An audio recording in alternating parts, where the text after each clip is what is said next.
Skald!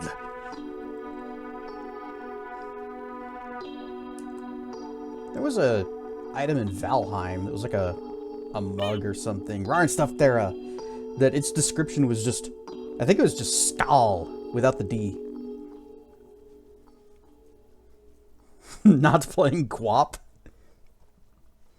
Nah, not until they implement cooperative mode.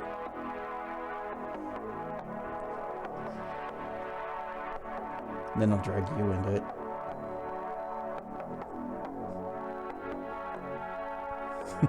That game multiplayer would be so bad. It would be so much worse than it is. It'd be each player controls a leg. No progress will ever be made.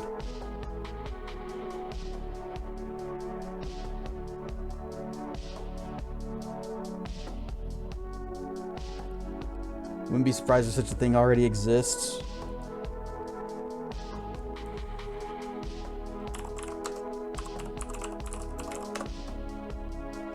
Let's see, Quap Play Online. Quap 2. Two-player version. Play single-player Quap. This is two-player Quap. Sometimes failing horrifically is the kind of experience. Anyway, it's quap2.net. I'm not clicking that link.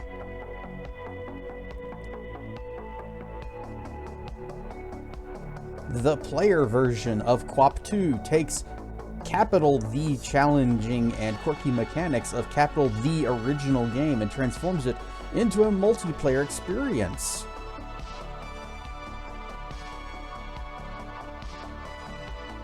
I don't get the feeling that this is like some kind of malware. Even if the game works fine, it's still malware. It's bad to have on your computer. Don't do it.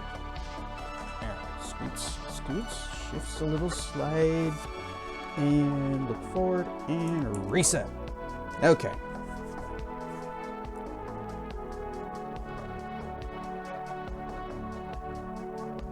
So, it might exist, or you might go to that website and load up the game, and your computer gets encrypted, and you have to send some bitcoins to somebody over in another country on the other side of the world to get it decrypted. Who knows? Excitement and mysteries abound in the world of Quap.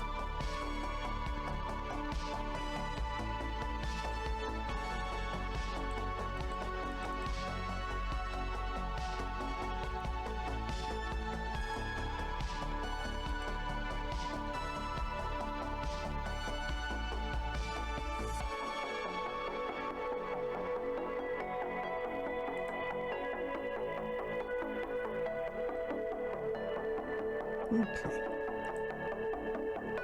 Yeah, it's only just now starting the ads. You should have done that a while ago. Oh, it did do it a while ago.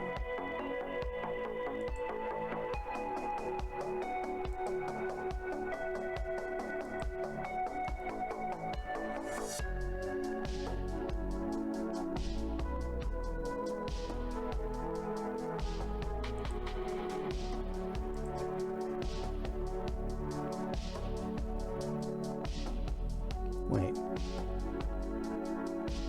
No, yes, okay, yes. No, wait, yes, okay. Okay, it is on.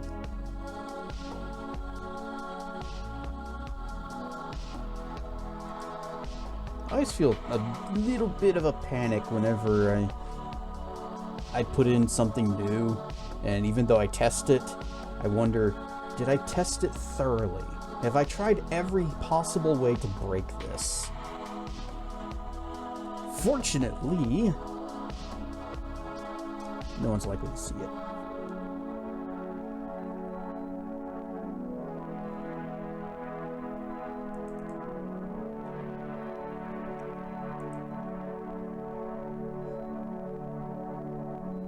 Okay, good.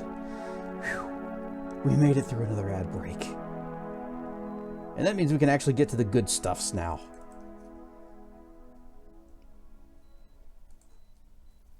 Nope, not That one? This one. Yes.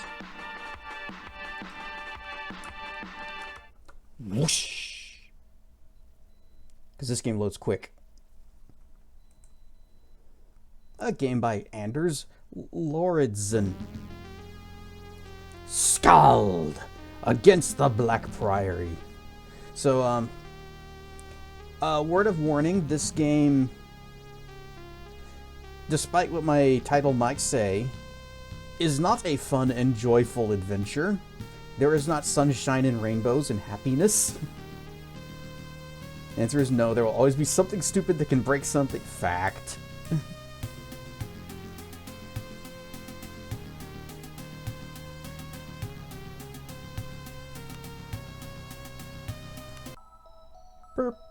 Alright, so, character creation. I've been thinking about, well, first let's set this on normal, because we don't play on easy. Let's see. It says combat heal. If enabled, the party will heal fully after each combat. Wow, that would, yeah, that's... No encumbrance. Party has no limit to carrying capacity. Can I just, like, can I turn that on? Can I just, okay, I guess I can't turn that on manually because... Oh, you can't even go back! Alright, so, character creation. I have played through this game one time, and I did it as a Battle Magos, because that's my thing. Fighter Mage. They are a Magos specializing in destructive spells of fire, which, okay, that's fine. Fire's not really my favorite, but unlike other Magi, they also get access to a few basic combat-related feats and may wear light armor, so they are kind of a fighter mage, and that's my thing. Problem. The Magos magic in this sucks.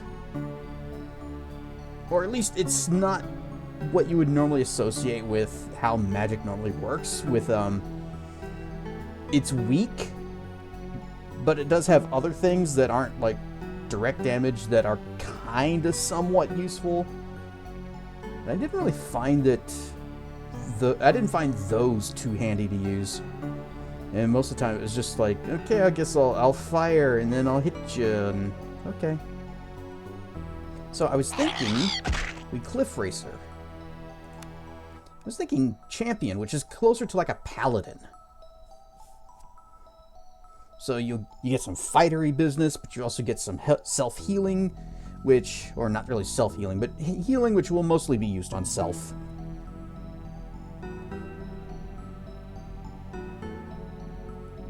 But it calls to me, even when it's bad.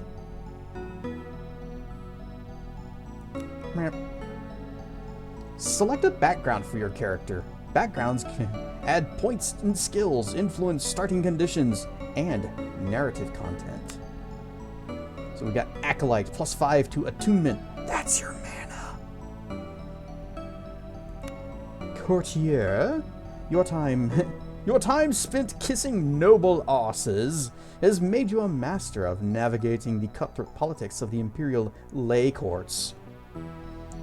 Or we could be a criminal. Oh wait, it also gives +1 to awareness and diplomacy. Could be a criminal. Gives stealth and thievery. Don't really think that's gonna work with a fighter or a mage. Entertainer. In equal parts despised and adored by the wealthy of the Empire, the traveling entertainer can make a pretty penny off their blinding charisma and nimble fingers.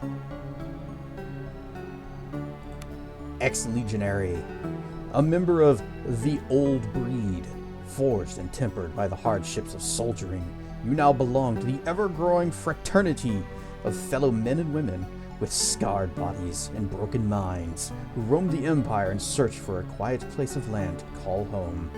They carry more weight when they're roaming their lands to call home. Such a hard time playing characters that are mean or evil. I can't do that. Except, well, maybe I should play Overlord on stream sometime. It's a fun game. And you are the bad guy in that one. Fortune's Fool. Deluxe Edition. I got this game on sale, and it was like marked way the heck down, and I figured, why not? Extra $1. You have unnaturally good luck and seem to find more gold than others after combat. Overlord was a lot of goofy evil fun. Yes. Maybe I should play the sequel, though, because we were talking about it in Dan's channel the other day, where we all remember Overlord 1. Great game. I know I played Part 2, but I can't remember anything about it. Like, no plot elements at all. Nothing about the controls or how it differed from the first one in any way. I remember nothing about Overlord 2. You only played the first one? Might add that to the list of eventualities. What is loot bonus? Is it what it says it is? This attribute provides a percentage bonus to increase the amount of gold you find by looting corpses after combat. A Gilder, crafting and diplomacy. Labor Order is just toughness. Ability to withstand adverse physical effects such as disease and poison. Done. Probably not done, but not super exciting. Monastic, plus to healing and lore. Noble seems like a good one. This is what I went with the last time. VOD is broken. Won't let me do 2x speed. You'll just have to complain to YouTubes. Not Twitch. Twitch won't care. YouTube will definitely care. They will respond swiftly and deny your appeal. Even though you're not really appealing anything, they will deny it and say that a human has reviewed it. Noble, an individual of old blood. You learned long ago that wealth and connections tend to open doors that are otherwise closed to the filthy masses. +1 to diplomacy, +1 to lore. So diplomacy is used to lie, bargain, or double-space sway others in negotiations. It influences prices at merchants. I do like shopping. And lore. That's helpful. A general knowledge skill. And then there's also nomads for fire resistance. And sailors, athletics and crafting. Just get an XP bonus. But I think I'd rather have the little bit higher on the rolls. So +1 to diplomacy and lore. Distribute points, primary attributes, and skills along the way towards defining your character. As a battle magos, we are deep into smarty brains. But I also want to have some points in diplomacy. But lore. I am going to not be too great at crafting. And then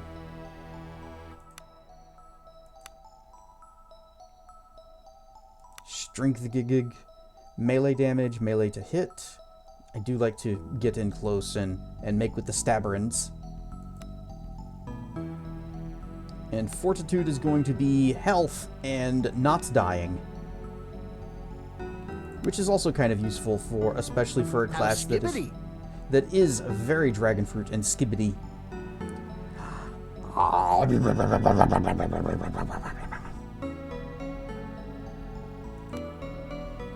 These are the voyages of the Starship Enterprise.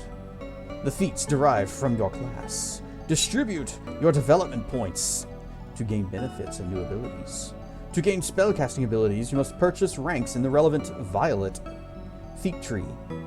More spells can be learned by studying spell tomes that you acquire as you journey. So, arcane spellcasting. That's not violet.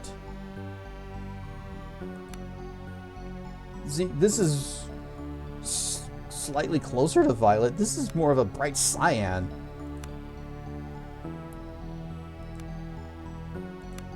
I hate that we have to spend 1 point just to unlock these. These are the actual magic skills. This is nothing. Activate spellcasting. Allows the character to begin studying schools of spellcasting. To learn spells, pick and invest in one or more such schools. This does nothing other than just waste one of your points. But you have to take it. And we're gonna pop. 3 points into fire. Put that 1 point for increased spell aptitude. His aptitude, +1 magical aptitude. Magical aptitude score is added to the numerical value of spells, such as the amount of damage dealt or vitality healed.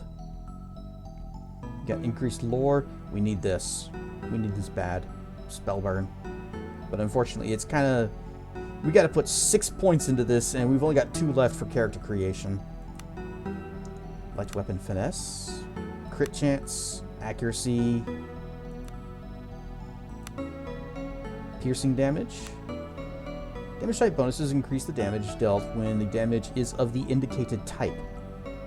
So we have to use piercing weapons for this to do anything at all. And then we have blade accuracy, blade finesse, thrust, and parry. Executes an attack, adds condition, defending. Lasts until start of next turn. Status tag, defending. A status tag indicates the thing is doing the thing. They take no other actions and add their defend bonus attribute to their dodge attribute when making defense rolls. What's a defend bonus attribute? The bonus that is added to the character's dodge value. Hey, you ever heard of not defining a word by using the word?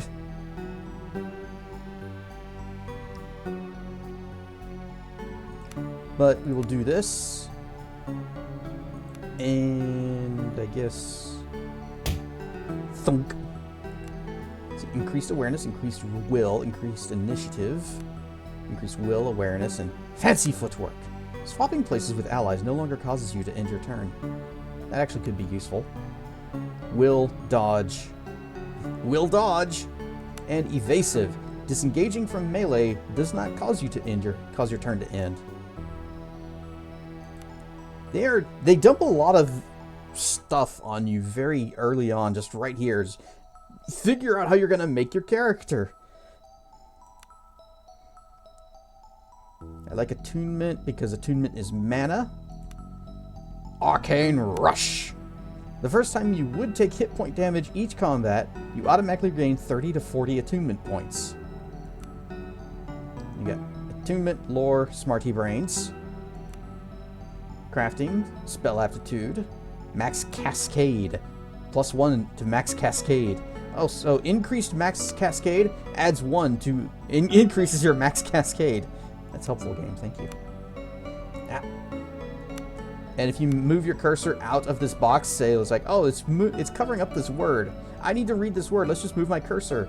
Bop. Meh. Meh. Meh. What? Okay. Went a little too far. The maximum number of spells a spellcaster can cast in a single turn due to cascade effects. Each spell has a cascade difficulty. When casting a spell, the caster tests their spell aptitude test against the cascade difficulty of the spell. If they succeed, they get to take another action. If they fail, their turn ends.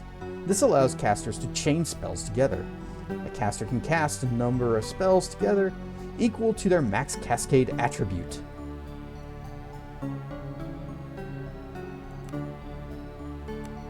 So that would be good to have, yes. Aptitude and more max cascades. You are not going to get enough points to max everything on here. Kinda stinks a little bit, but that is how games work. Yeah, I'm just gonna... Oh, okay, I can't do that. Well, we'll do this instead. We'll just +1 to piercing damage. And we get to pick 2 spells because we unlocked a tier of magic kicks. And I am going to take Flaming Fists. Because in Baldur's Gate, I serve the Flaming Fist. And then we have Aura of Flame. What does do? Oh, here we go. Targets all opponents and allies in the aura target area. Deals 4 to 8 plus magical aptitude fire damage. And then Flamey Fists targets any opponent or ally adjacent to the caster. Deals 4 to 8 fire damage. It's Fire Warrior. Targets the character themselves. Adds Fortified Strength and Lesser Frenzy. Fortified Strength. +2 to Strength. Lasts until combat ends. Oh, I can't go back a step. And Lesser Frenzy. +1 to attack. +1 attack count. So I get to hit more. And then Mark of Illumination. Targets any opponent or ally anywhere in the battlefield. Adds Illuminated. Yep. Lasts until end of combat. Can be removed with magic. The target glows softly, emitting light. Amazing. So we'll do actually Kick, punch, it's all in mind. block. So we'll do Fire Warrior and Flamey Fists. Finalize your character by editing their appearance. Let's see. Okay, probably should.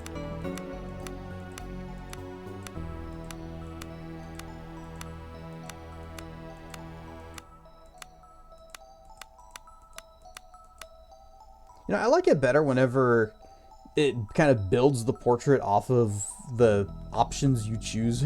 Pick Burt Reynolds. We can't pick Burt Reynolds. That would be too overpowered. We may as well just be playing on narrative mode.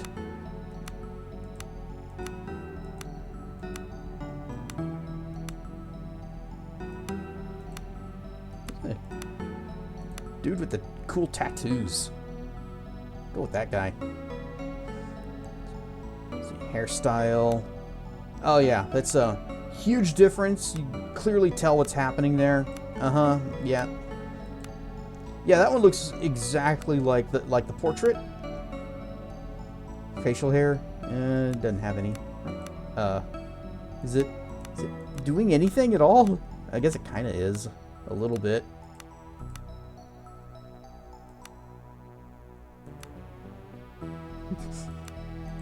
It's like a single pixel.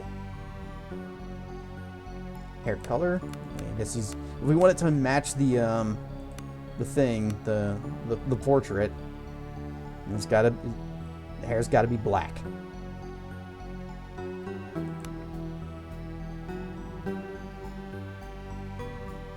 And then main color.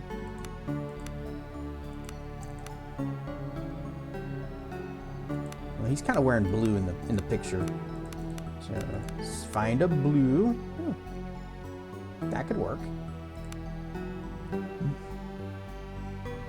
Just wearing a full denim suit.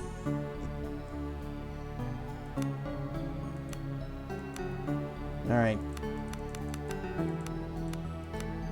What was that darker blue? That one. That'll work. And okay, pants. Whatever. And we get to pick our cape color. I want a purple cape. I guess I cannot have one though. All right. This is gray.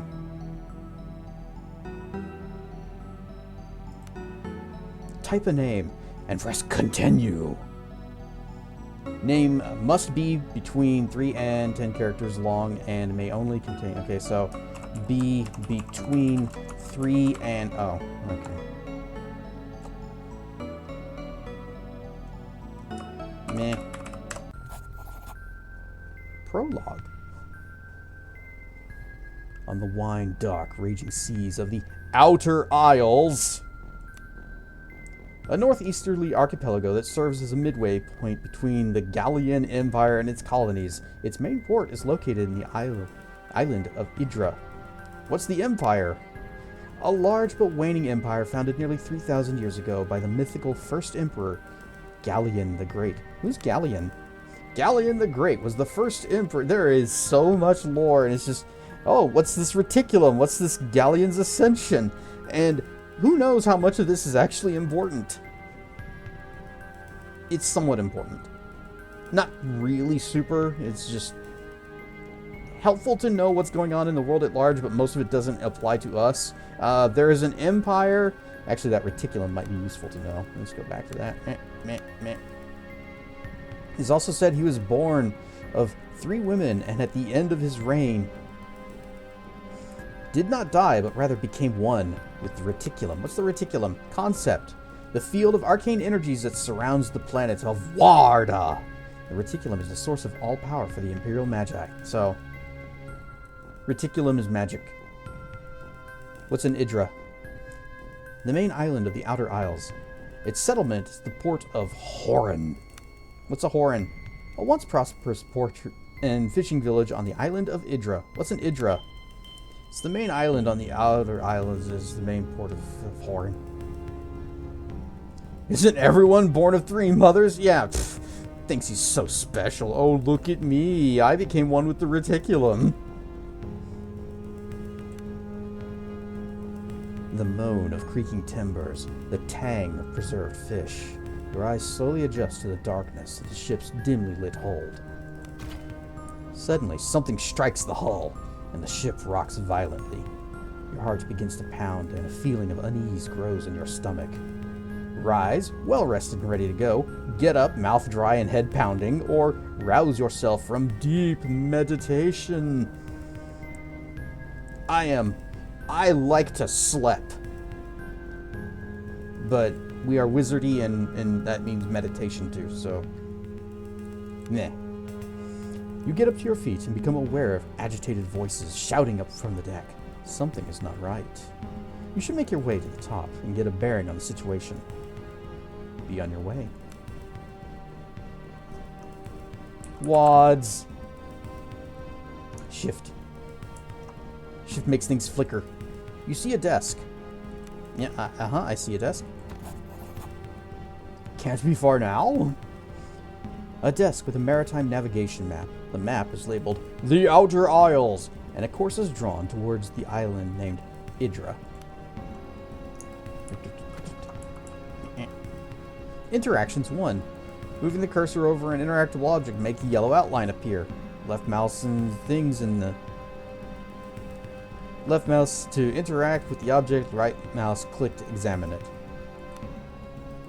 Holding down shift will highlight all interactable objects. It doesn't really highlight it so much as it just kind of flickers, which I think is actually better, because it's more attention grabbing.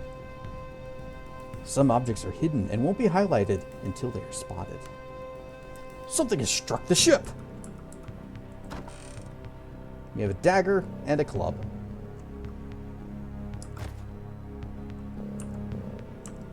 Oh. Tab does not bring up the inventory. Give dag. Nope. Click drag? No. There we go. You gotta press the thing.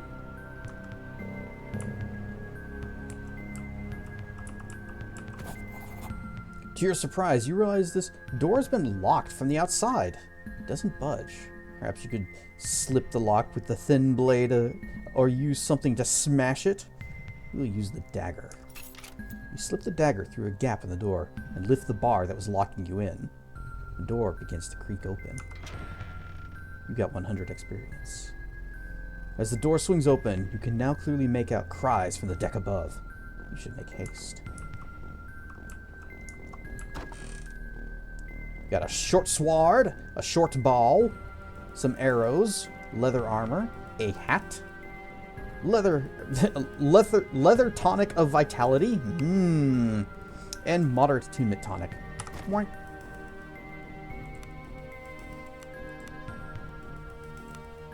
We got Traveler's Garb, rough but functional woolen clothing, well suited for travel and venturing, if you can learn to live with the itching. Now, give me that armor. Give me the hats. Take the bow and the arrows. Melee, light blade, piercing, which is good because we get +1 to piercing. And who wants to use a dumb dagger when you can use a sword, even a short sword? Well, it does have a higher crit rate or crit value. See, 1 to 6 damage or 1 to 2 damage with a little tiny bit more crit. I think we'll stick with the sword. Aren't stuff real madness?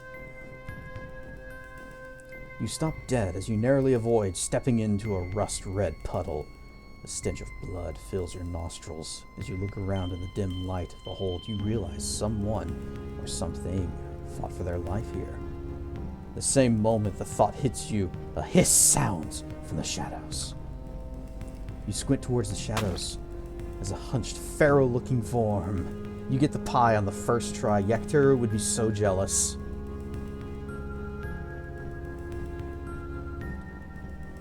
A hunched, pharaoh-looking form slowly slinks forward. Tiny, disgustingly human-like hands, yellow fangs, and a grotesquely dexterous pink tail leave no doubt the creature's rodent nature. Though as it emerges from the shadows, it becomes abundantly clear that what may have started life as a common shipwreck has now grown into something that has no right to exist. A second hiss sounds behind you as the abominations lunge at you. Attack! In combat, characters act in order of initiative. You can view the initiative order on the left, thing on the left. Hovering the cursor over the widget makes it pop out. Note, moving the cursor over a name will make that character's outline flash on the battlefield. The widget at the lower right represents the character's action points. The yellow pips represent movement points, and the violent one represents attacks. You can move a number of tiles in each combat equal to your movement points and attack points, but spending attacks to move means that you won't be able to attack that turn. It's a good way of moving extra far. Performing an attack will clear out all remaining movement points. In other words, attacking will end most characters' turn, in most cases. Or end the character's turn in most cases. Pressing shift in combat brings up the tactical overlay and makes it easier to see the exact positioning of characters and the underlying grid. In the settings menu, you can toggle the tactical overlay to always be on during player's turn. Make ready. Okay, so let's see. I wish I could actually look at what their... oh, wait.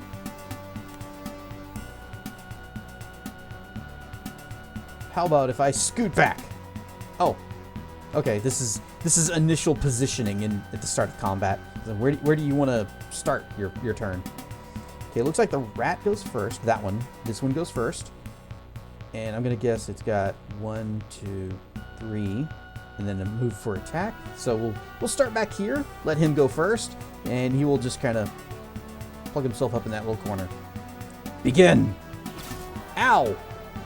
He can move a lot further than I thought. Let's see. Where's your movement? Does it say? Does not say.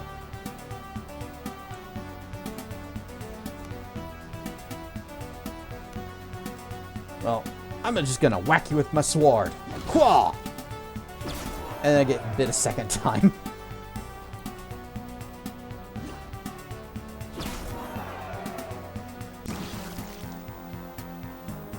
I got nibbled upon.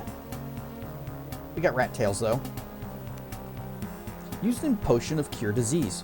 Rats are so ubiquitously despised throughout the empire that certain merchants will pay a bounty for their tails, as will certain alchemists.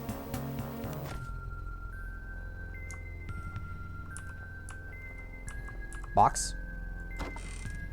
Potatoes. Used in baked potato, farmer's omelet, fish stew, fried steak, mashed potatoes, roasted eel, salted fish, and vegetable soup. It is said that potatoes alone can nourish a man's body indefinitely. The same cannot be said for his soul.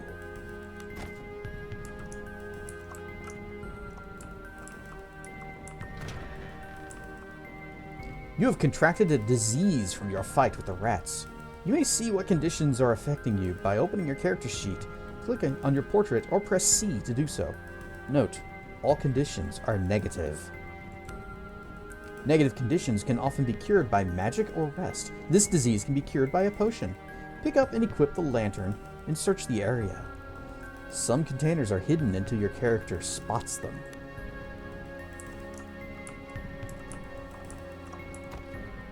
Okay, lantern. See?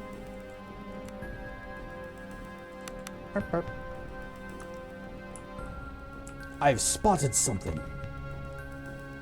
Potion of cure disease. I have spotted something. Salt. Used in salted fish. An empire runs on salt. As the Gallian Empire's preservative and seasoning of choice, it is no wonder that the Salt Merchants Guild is both rich and very powerful. I keep wanting to press I to bring up my inventory.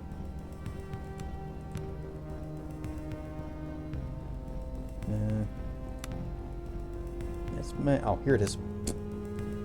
Removes conditions with the tag #disease.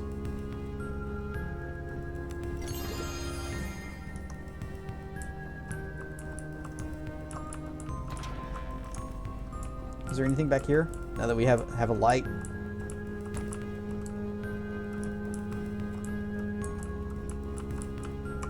Was I just laying on this, like... Yeah, there's a pile of straw. Yep, I was just asleep on a bed of straw. You emerge onto the ship's lower deck. As your eyes adjust to the darkness, you become aware of a hulking figure standing in the shadows. Cass, here at last, growls a rough voice. Lunge at the figure. Attack! Who's there? Show yourself! It's Roland. Where the tides have you been? Below decks, planning our landing. Mind your own business! Why? The island's in sight, but the damn Guilders refuse to land. They want to turn back. If we turn back, we lose our shot at the girl. And no one gets paid. Listen here, I know our boys better than most. We've hired them to go to Idra and kill. If we don't pay them, things will go bad quickly. The sailors are bloody terrified. They claim something is hunting us. Let's go, for all the good it'll do. That's the spirit! Wait, there's a few soldiers up ahead, rattled as a pair of rabbits. Is there a way past them? Well, there are 2 doors ahead. Take the left, and we should be able to sneak past them without any trouble. Anything else I should know? Let's just get off this bloody boat. Motioning for you to take the lead, Roland falls in behind you. From above, agitated shouts can be heard. New character 1! You've added a new character to your party. Press Q or the character portraits to swap the party leader.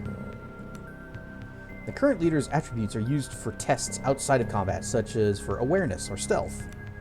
Familiarize yourself with the attributes and abilities of your party members and have the right character take the lead depending on the circumstances. When a new character or new member joins your party, they level up to your current level. Thank you so much. The level up icon on your party member's portrait shows that a character is ready to level up. Double-click character portrait and select feats to begin leveling.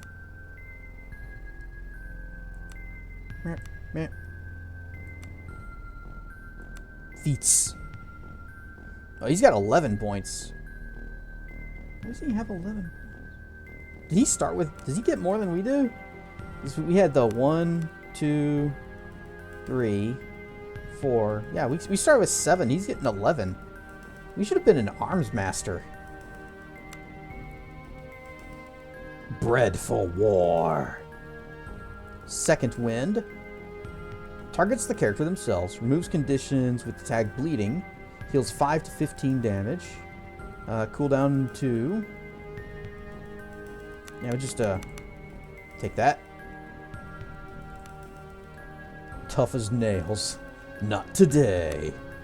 The first time you take wound hit point damage each combat, you automatically regain 12 to 18 vitality. Okay. The game's probably going to explain it later, so we'll wait until the game brings it up. Charger, charger, smashing. Charge. Vicious, increased athletics, multi-attack. +1 attack count. Gain an extra attack per turn. Absolutely must have that.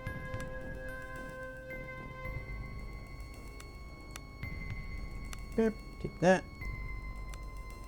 And I'm gonna... Should we give him sword and board?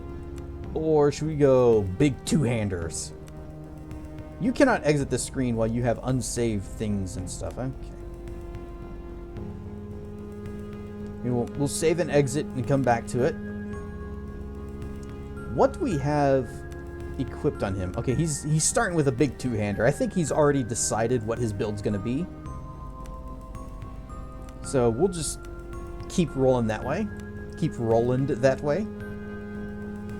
Heavy weapon accuracy. And we can also do blade accuracy.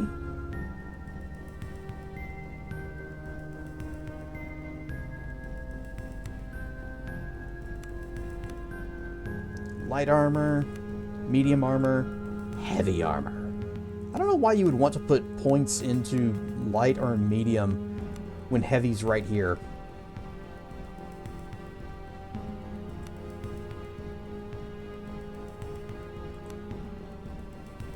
What's the charger? +1 charge bonus. If a character is charging, this bonus is added on top of their base charge bonus. The charge bonus is added to the following attacks, 2-hit, and damage rolls. What's charging? Moving at least 2 tiles in a straight line before performing an attack allows the characters with a melee weapon to perform a charge attack. Charge attacks add a bonus to your hit chance depending on how far you manage to move before attacking. Well, it's kind of in the way. This feat cannot be bought yet. Character must be at least level 5. Okay. What's vicious? Oh, crit chance.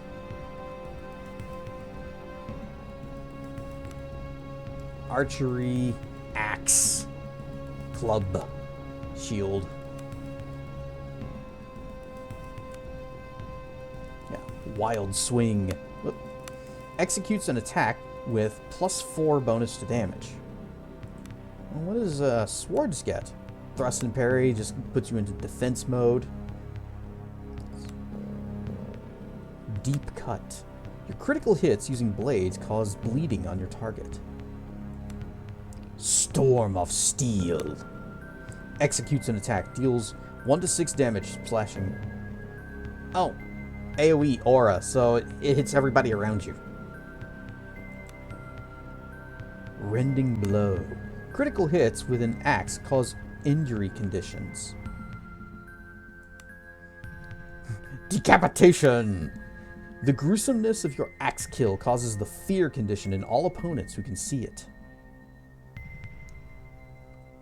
That sounds kind of good, actually. So it's just every time he kills somebody, they're like, oh god, this guy's a maniac.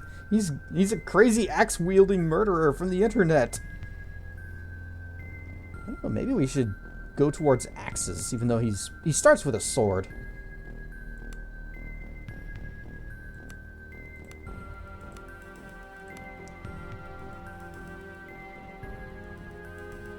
Can't go any further down that line, though. Melee accuracy, ranged accuracy, precise strike. It's just an attack with higher accuracy. And then wild swing has damage bonus.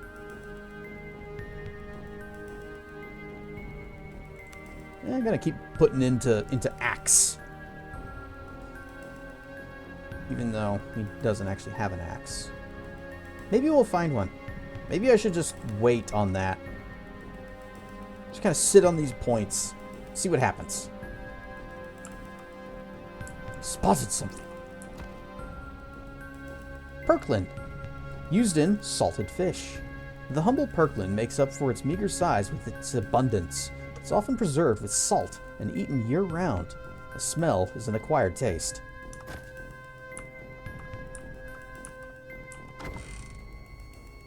Thief tools, 5, and also $37. What's this? A grindstone. I guess we don't do anything with it. Okay. F5 is quick save. Good to know.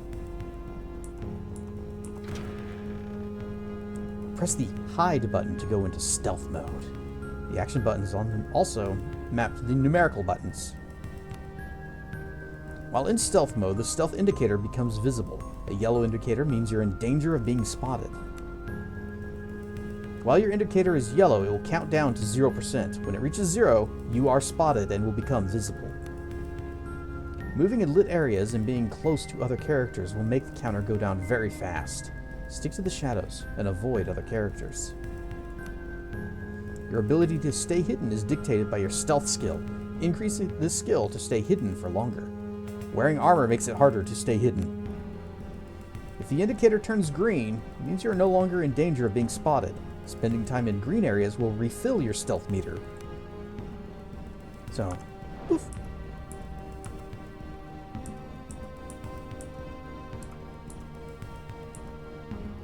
I spotted something.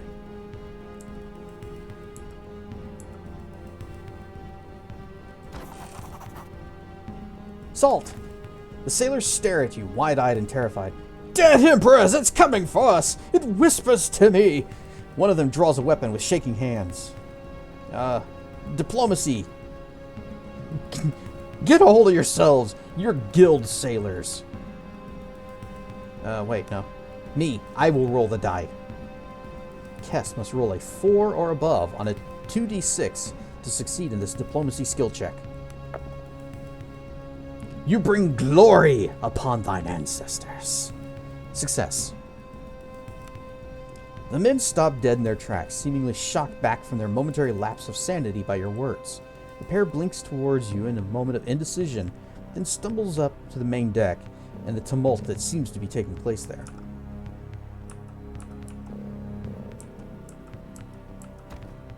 You can't rest anywhere in this area. You must look for a suitable campsite elsewhere. Is there anything? Okay.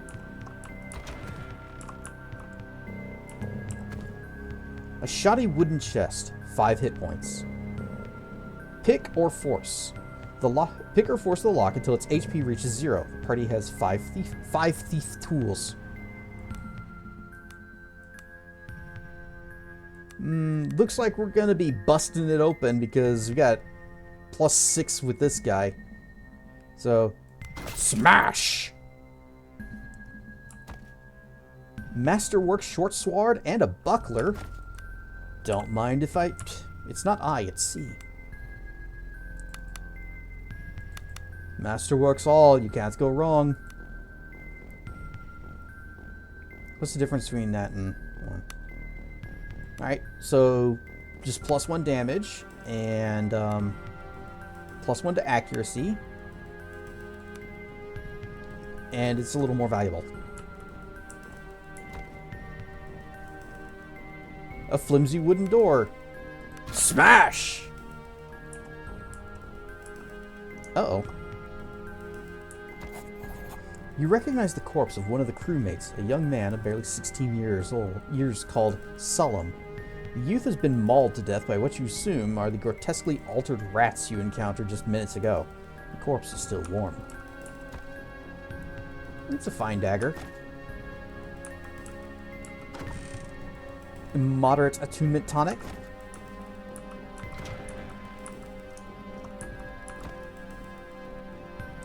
Surgeon's journal, 5 gold, and some brandy.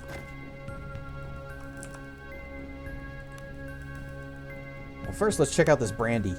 A bottle of strong Gorimian brandy. The tired old mercenary's best friend.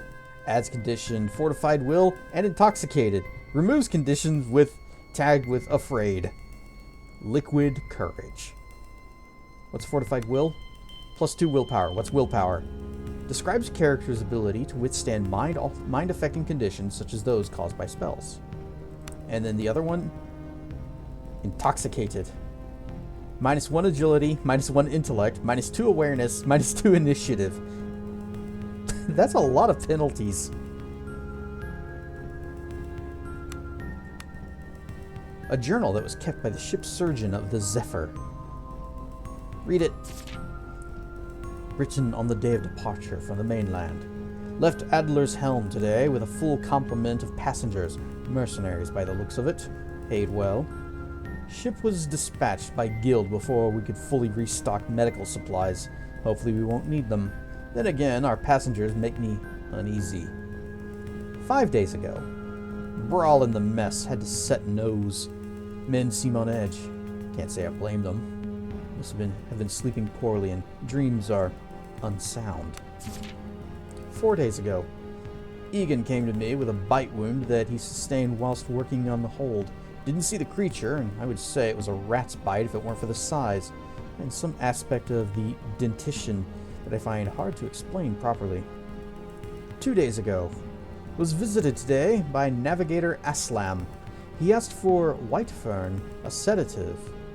Claimed he had trouble sleeping, suspected he was not fully forthcoming, and when pushed, he mumbled something about the stars being odd. Not sure what he meant, and he left before I could push him further. Today, men are about to break. We cannot maintain our course for Idra. Captain advised me today to make ready the surgery and to expect casualties. I suspect he intends to inform our passengers that he refuses to land on the island. If this is my last, the entry trails off.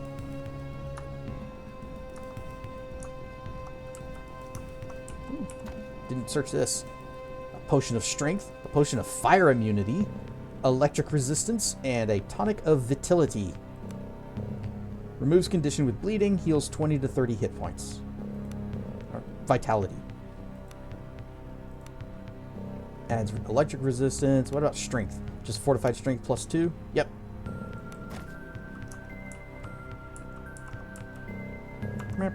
Save.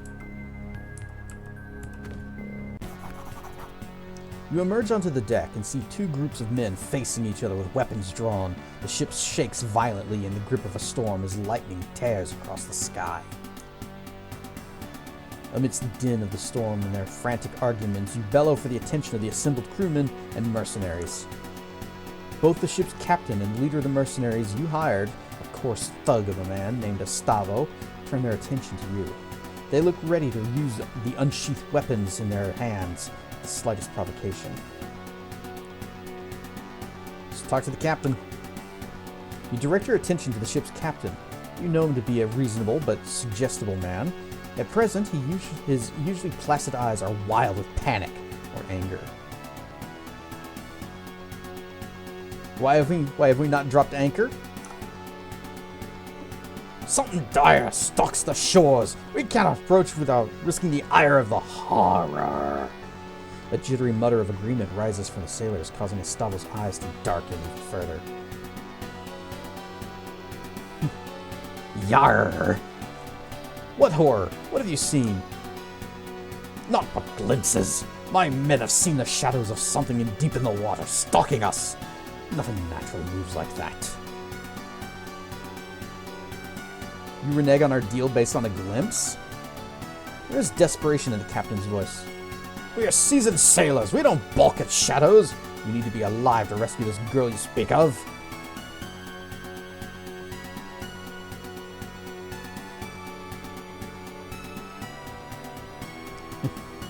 We're out of time. Sail us in or argue the point with Estavo. Estavo turns his steely gaze from you to the captain. Let me spell this out for you, sea dog. We contracted to rescue the girl, but if you don't get us into the shore, we'll gut you for free. The mercenaries you hired all shift their weight in anticipation of making good on that promise. Captain, he's right. Do what you were hired to do. A pirate ship made of wood? Use a giant saw. Well, you see, our first mistake was getting on the boat. Never get on the boat. Also, rar and stuff, crispy lemur. It amazes me how much pixel art had to be made for this game. There is a lot of it, and I love it. Do what you are hired to do, Captain. Something changes in the captain's expression. He stands tall. I will not order my ship and my men to certain doom. Shall not get any closer to the coast while I have command. Well, how about diplomacy?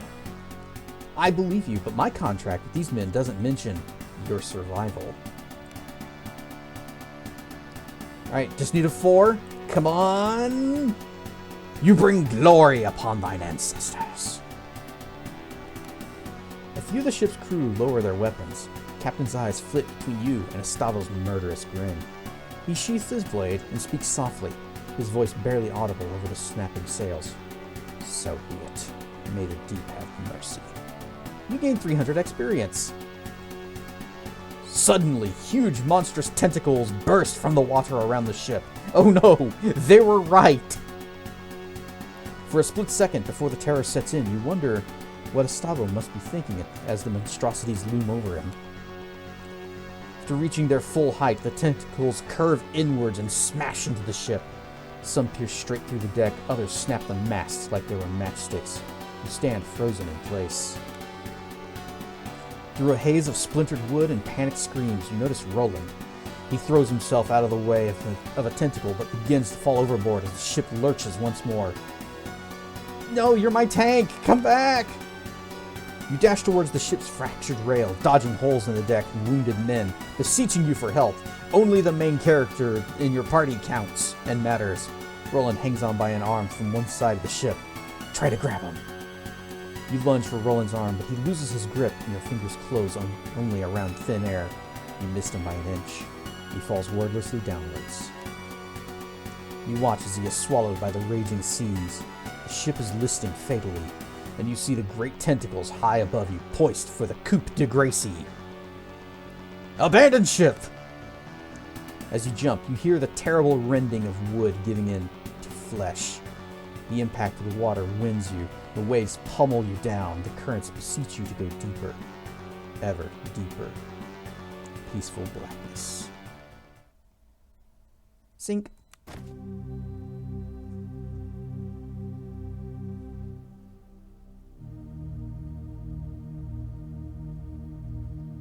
Two weeks earlier.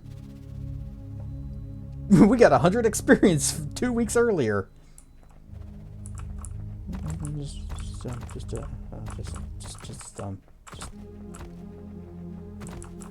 Okay, fine, we'll go this way. Come here, whelp! An aging, armored man in the livery of House Baron stands and scowls at you. Eyes like coal peer out from cracked... de grace Tyson Castrar.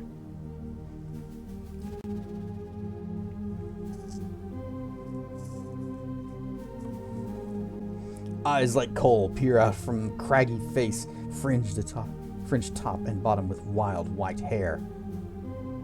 Return his challenging stare. The older man crosses his arms, steps forward, and leans towards you. So, young sellsword, come looking for a scrap, have you? Though his voice is full of gravel, there's now a glint in his eyes, as though the old coals have begun to warm up. Kidian, you old fool! I knew you were just Kidian.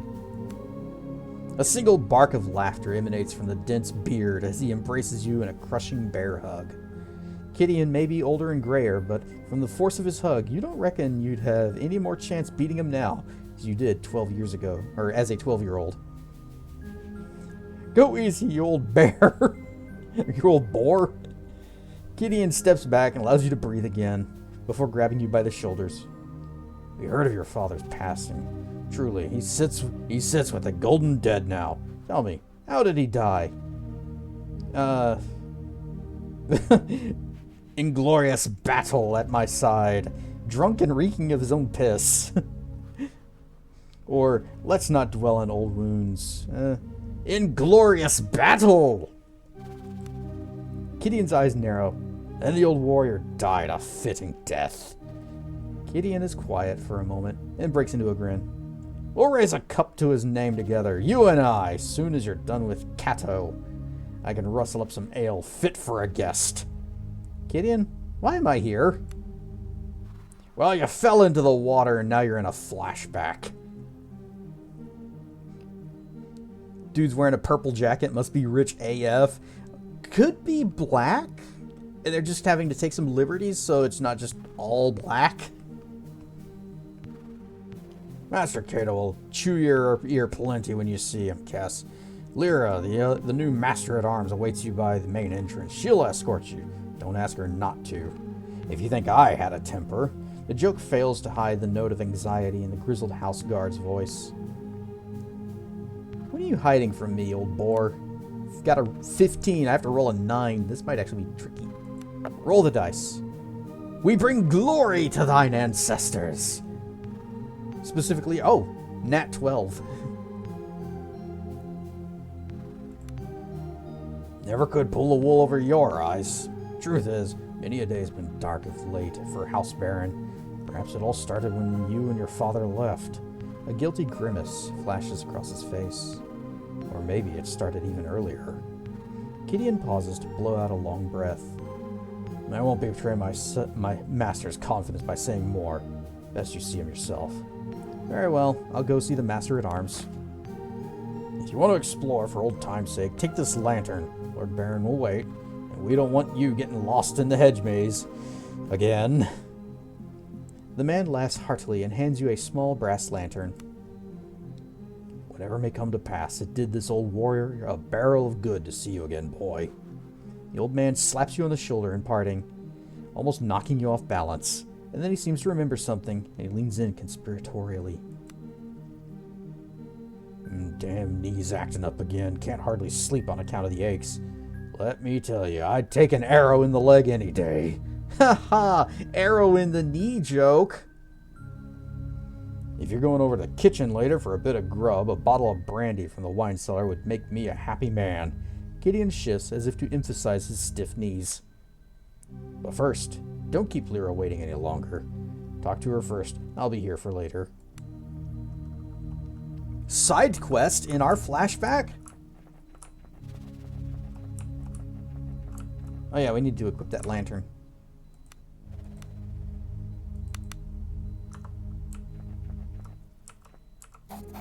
A guardsman dressed in the livery of the noble House Baron. The guard scowls somewhat at you. Arms Master Lyra awaits at your main entrance. You better talk if you've not done. No, I want to get past you and go into this building.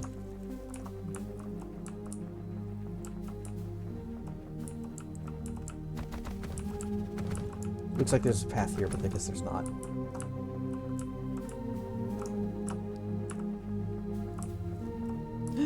Puffer, come here. You pet the dog. 10 out of 10 game.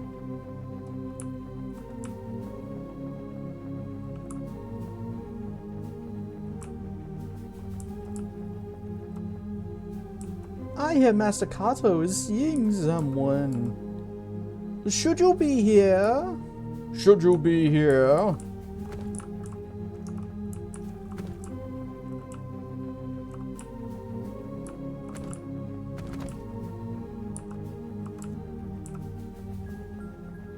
Hard stuff, Seru.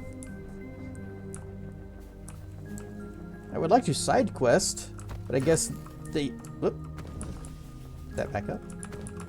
They are insisting we go talk with, what's-her-face, Lyra. And keep putting out the fire. Fire on. Stay on. How am I? I fell off a boat and now we're in a flashback. A woman stands before the main entrance of the villa. Her posture speaks of a graceful, coiled power, that of a dueling ace. No doubt she is the new Master at Arms for House Baron. As you approach, she offers a quick, neat bow, just low enough to be respectful. Greetings, Cass. Master Cato welcomes you back to House Baron. The Master is eager to meet with you and is ready at your leisure. However, if you wish to refresh yourself first, he suggests you visit the kitchen for some food and then perhaps walk the grounds and gardens. Alright, I'm gonna explore. The maze? Why? This estate was your home for many years. Despite the circumstances you left it, Perhaps the master feels it would do you good to revisit some old memories? Lyra's eyes narrow in a barely perceptible frown. Or some old ghosts? Perhaps it would. Excellent. Well, I'm sure you still know your way around the grounds. The kitchen is the building to the east, the garden and the head maze to the west. Come back and check in with me once you stretch your legs. So now we can go here? Yep. You enter the kitchen, and a pair of scullions offer a hurried bow. It's so much quieter, emptier, and gloomier than you remember. Of course, old Magda is no longer where she used to be, sitting by the oven, kind, red-faced, and tending a shank of lamb. Reminisce. You remember the matronly woman as she sat humming to herself, pouring fat over the roasted meat. "Child, come here, will ya?" Magda was always a beacon of kindness in a childhood where such qualities were few and far between. Go to Magda. Magda clasps you gently with her tubby hand. "Have you eaten yet?" Before you can answer, she produces a small bundle of treats from her apron and hands it to you. As son of the Master at Arms for the great House Baron, you did not go wanting, materially at least. "Thank you." Magda looks at you with kind eyes as you pick at the bundle. "He's here again, down in the cellar. He's not so good, my child. He's sleeping now, but it'd be best if you got him to bed before his men see him like this. Again." The knot in your stomach is real now as it was when you were 12. "I'll go get him." "Don't worry, he won't make a fuss. He just needs time. You know, Cass, deep wounds take a long time to heal." The old woman turns back to her meat and resumed her meandering humming. The sound of a man clearing his throat snaps you back out of your reminiscing. "May I help you, my lord?" A man in a chef's outfit offers in a hoarse voice. Can't talk to you. The chef offers a short bow and tired but sincere smile. "I am Chef Almond, and my humble kitchen is at your disposal, my lord. Sadly, I was told of your arrival only minutes ago, and my oven must be fired up again. You must be famished?" "Indeed I am." "My suggestion is thusly, while I stoke the fires, you run down in the pantry and fetch some cured ham and cheddar cheese. I will then teach you how to cook my renowned melted cheese sandwich, and you shall never want for an evening meal for as long as you live." "All right." "Splendid! The pantry is west of the wine cellar, and the cheese is kept in the northernmost room. Return when you have the cured ham and the cheddar, and I shall provide bread and instructions. Now venture forth into the underworld. The quest for the sandwich." Gideon asked me to fetch him a bottle of brandy. "Ha! The old wretch is too cowardly to come himself, so he sends you instead. The brandy will be the end of him, I say. Then again, who am I to deny the old fool his few pleasures? You'll find a crate of fine Gorimium brandy in the northeast corner of the wine cellar." Chef Armand wanders back and forth, tending the fire and keeping his kitchen tidy. He has the gait of a man who has been on his feet for far too many hours.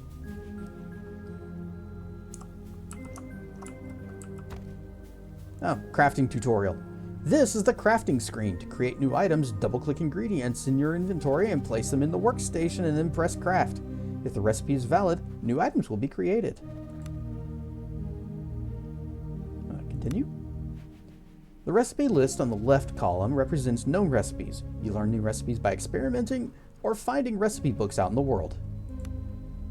Recipes that can currently be crafted are shown in green. Selecting a green recipe will automatically add all the necessary ingredients to the workstation. Crafting is dependent on the crafting skill. Crafting is a valid recipe will always succeed, but depending on your skill, the recipe's difficulty, there is a chance you may produce more than one item. But we can't make anything. Alright, treasure. A lantern. Now we have a second one. Empty bottles litter the floor of this room. You chuckle to yourself as you imagine the kitchen staff in their wine tasting sessions. No doubt much revelry has taken place here. Then a cool gust of air from the passage to the north. The wine cellar lies that way. You can almost hear faint sobbing. Ghosts, no doubt.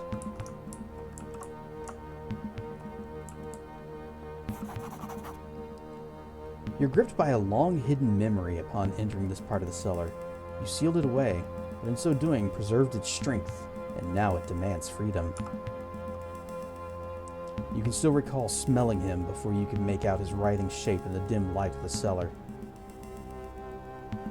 Mistress Valeria, open the door!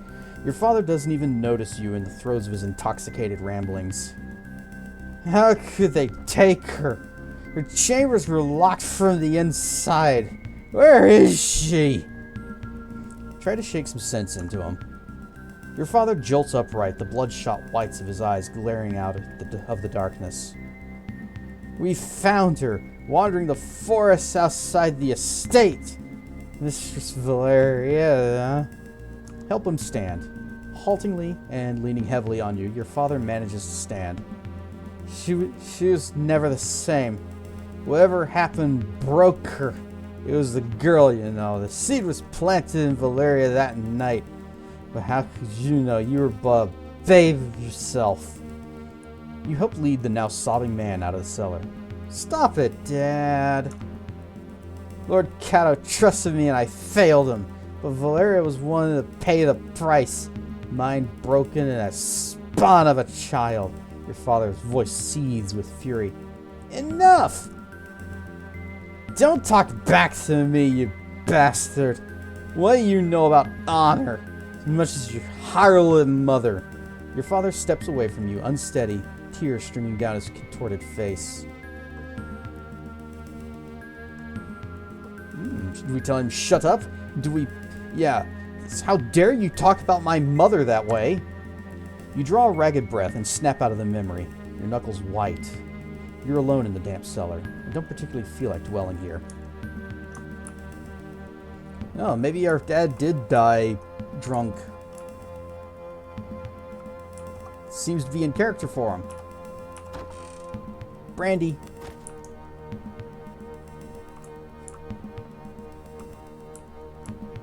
And cured ham. All the cured hams. Just taking it all. Cheese, cheese, cheese.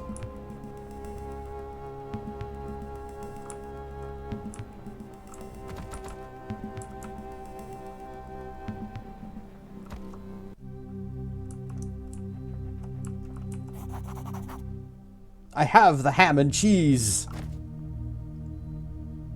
Perfect. First of all, here's some bread. Now the cauldron is quite empty and just warm enough for you to use. Remember, you need both bread and ham. You need both the bread, ham, and cheese to make the perfect sandwich.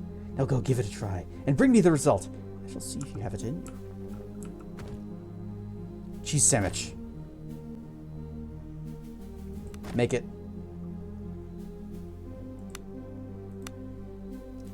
For a few short moments, whilst eating a melted cheese sandwich, all is well in the world. Make me a ham and cheese sandwich. Extra mustard. No mustard. Only ham, cheese, and bread. Tender, savory, and long-lasting, cured ham is found in the cellar of every well-to-do merchant and petty noble in the empire. Made from cow's milk, this cheese is common and beloved throughout the imperial heartlands, perfect for eating with bread and ham. Chef Armand wanders back and keeps his kitchen tidy. He's been walking a lot. Behold, my sandwich. Armand wafts the scent of the grilled sandwich towards his nose. Ah, the crust of the bread, the softness of the cheese, the savoriness of the ham. Perfection! You shall indeed never go hungry again in the night. And we kept the sandwich forever. Let's also give this guy his brandy. I have your medicine. Ah, that's some fine foraging, young whelp. Before you can get a word in, Gideon snatches the bottle, uncorks it, and drinks deeply. The old man, eyes closed in relief, lets out a deep sigh.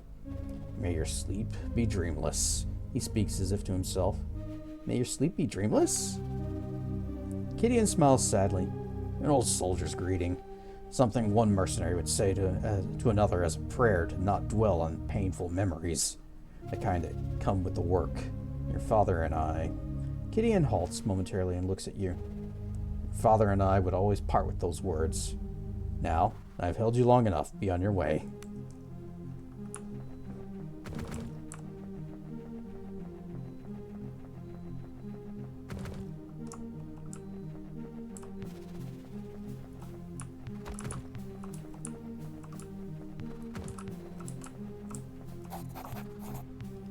You stand before the gate to the hedge maze. It stirs old feelings, both dread and elation.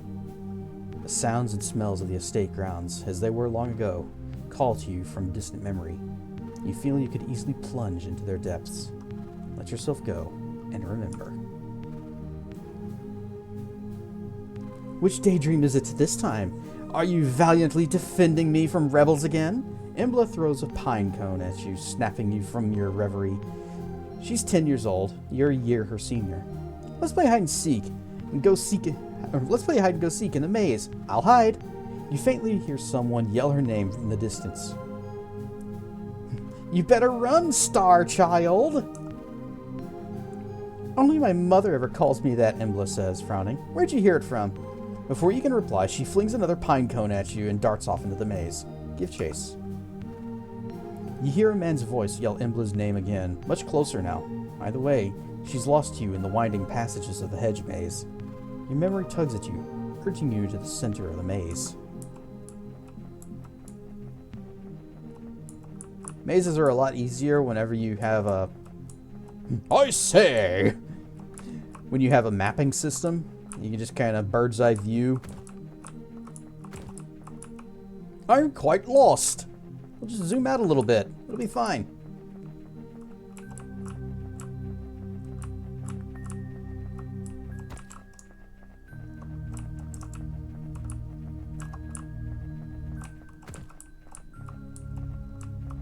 I guess it also helps when there's just a road in the hedge maze.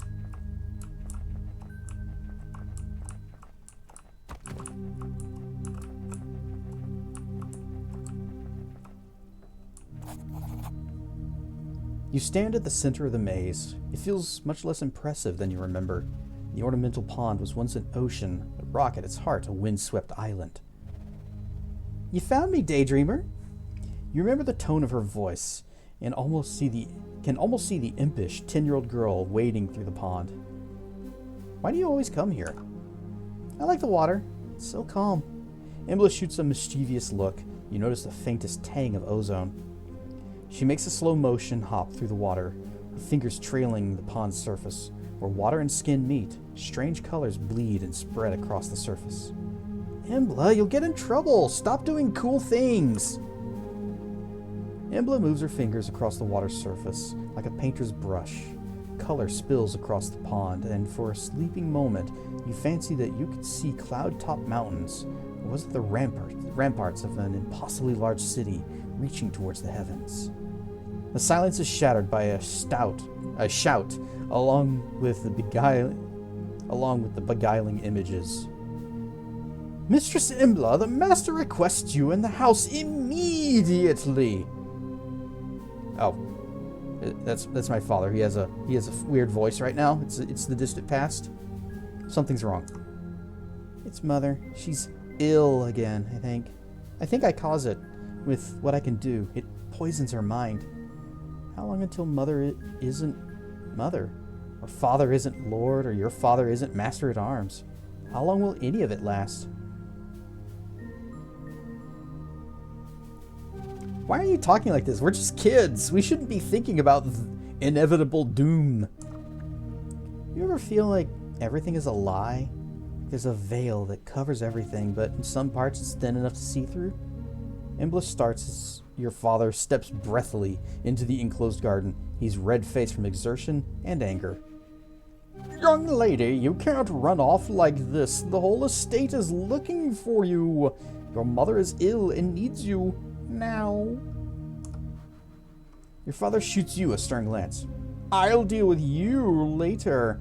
I'm gonna punch you in that other flashback. Embla says nothing as your father grabs her by the arm and hauls her past you, back to the house. She doesn't meet your eyes as you pass. Finding yourself back at the present, a chill has crept into your bones. You best move on.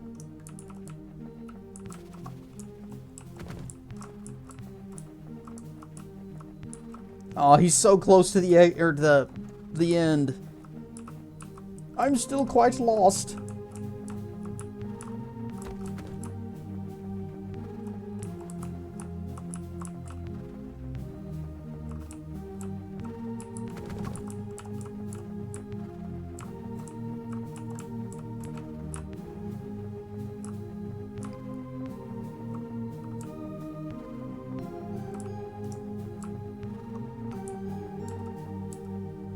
Is that everything we needed to do?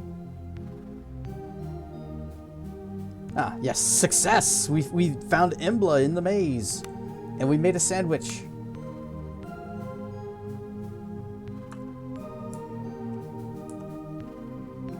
Save.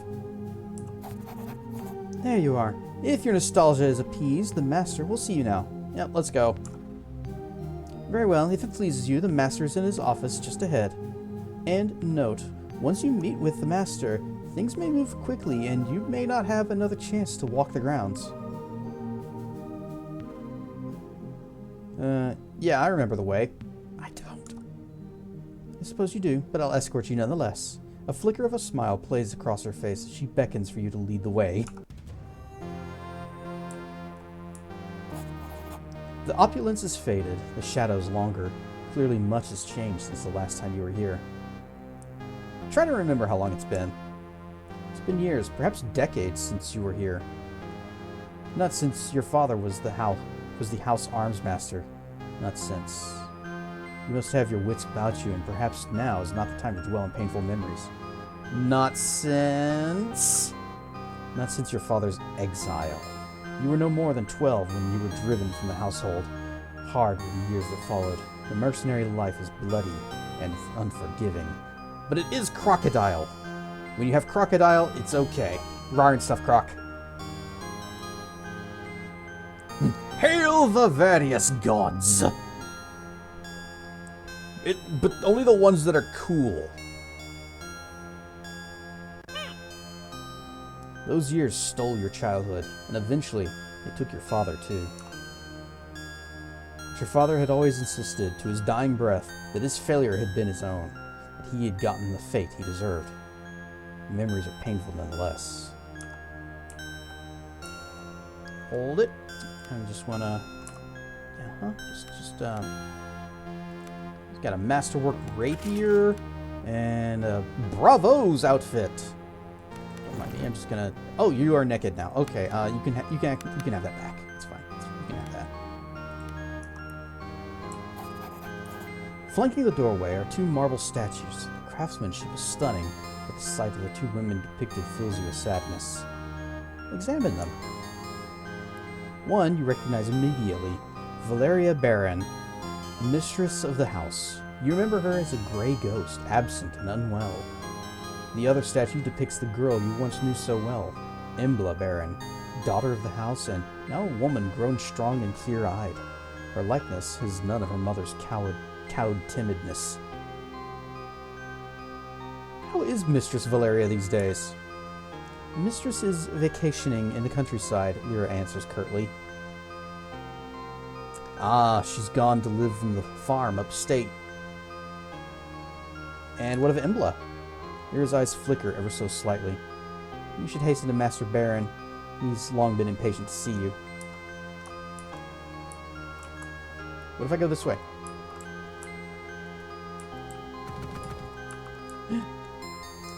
We got books, bookshelves. Bear Strength, Minor Lay Hands, Serpent's Grace. I'm just gonna grab all these. Swarm of Gnats, Mark of Lethargy, Arcane Shockwave. Yep. Steel Breath, Mark of Blurring. Sublime Projection, Instill Courage. So many spell books. Mark of Illumination. I'm just gonna... This one. Moink, that's mine. I didn't have it in the future, but I do have it in the past now.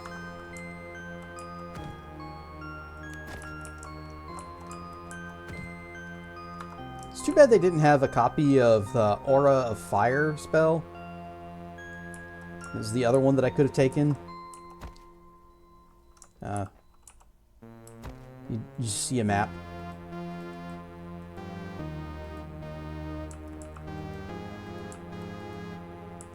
Shelf. Can't go there.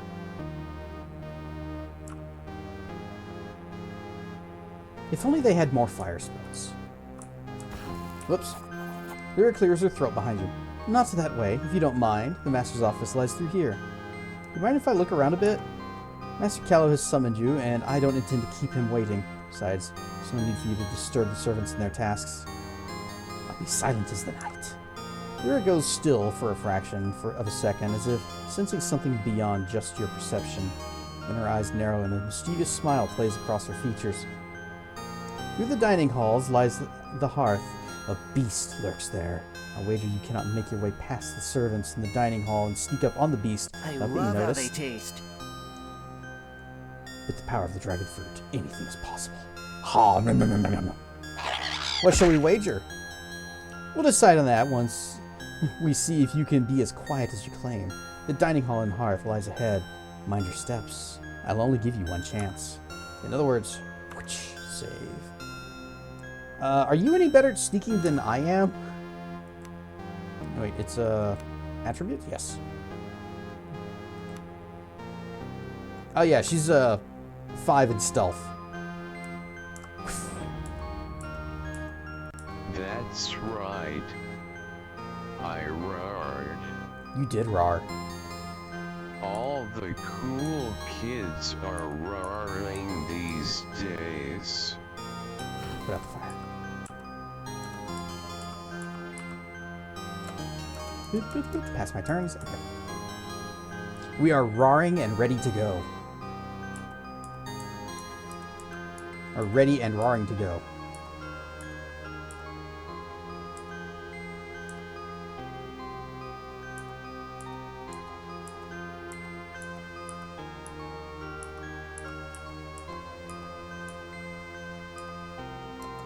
Boop, boop. There we go. The room around you lies silent and seemingly empty, save for the crackling of burning logs. The fire casts a dim light and dancing shadows. A single goblet stands half empty on a small table. Lyra's warm breath on your ear startles you as she whispers near and perceptibly, "We have walked into a trap. The beast has laid an ambush for us. Can you sense him preparing to strike?" Hairs stand on the back of your neck. If it is from latent danger or something else, you cannot tell. "No! Do not look!" she whispers louder now. "Close your eyes. Let your senses be the absence of action. Become empty for the ambience to flow into you. Now, is he to our right or our left side?" Awareness 10. Empty your mind. 9 or 6. I'm gonna let her do it. She's giving me all these little challenges like stealth and awareness, and it's like, yeah, I'm bad at these. You do it for me.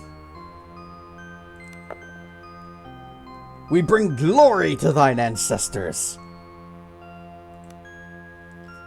You whirl around to the right, grasping instinctively at your weapon that isn't hanging by your side. Blood rushes to your head and your mouth goes dry. The figure standing in the shadows behind you is laden with the promise of violence. In the corner of your eye, you register Lyra biting her lip in gleeful anticipation. The figure's slow laugh has the texture of an avalanche as he slowly emerges from the shadows. Yeah, you'd be dead either way, but at least you got a chance to see the blade. Lyra laughs and pats Roland on the shoulder. Kess, I present Roland Greyeye, a man you should pray always fights alongside and never against. Roland offers up a large, battle-worn hand, and his grasp is surprisingly soft as you clasp it. You realize he's making an effort not to harm you with the gesture. Good to see I'm not alone in waiting for the rich and noble. His mouth contorts into something resembling a smile. Oh, have you been summoned as well? Roland's good eye shifts momentarily to Lyra, who interjects. One of my master's foremost skills is his ability to recognize and attract resourceful individuals. Roland is one such individual, as are you, it seems. Now, my master's waited long enough, and you two will have enough time to get to know each other later. Lyra offers a short bow to Roland, who returns it in a surprisingly respectful manner. We must go. Draco Kratel coming in with the raid, still playing 0K, which I am surprised just like how many maps and stuff, and every single map is giving you new units instead of just what they usually do, where it's like kind of get you the top of the tech tree and then here's the rest of the game. Every single map is giving you like 3 or 4 new things to play with. Chirp raid. Chirp, chirp. Wait, Draco chirp? Is Draco a griffin? But the profile icon is a Durg. I am confused. You have mini griffins? Griffins are floofy. I still prefer to be Durgan, but griffins are floof.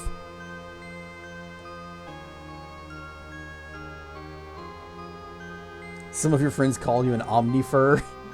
Oh, you're one of those kinds of people that just has a persona for every occasion. I only have Durg. I only have me.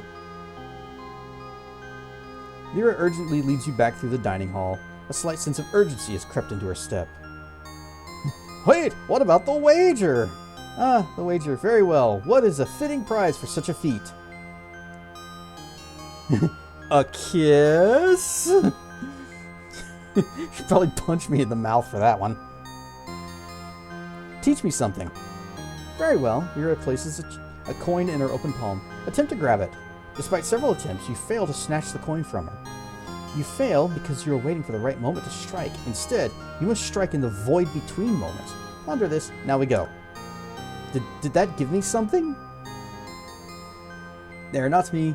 They are part of you. No personas own... Oh, characters.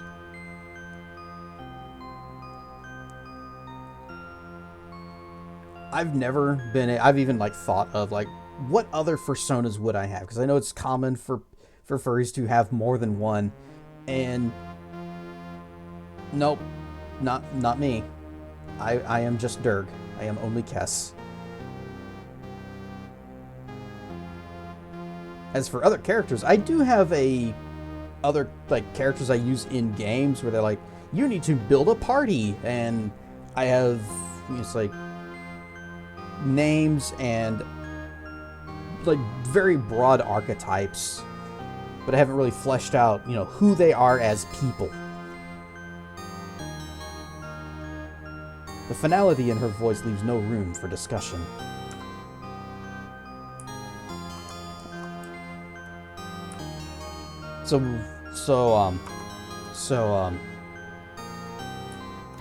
Locked.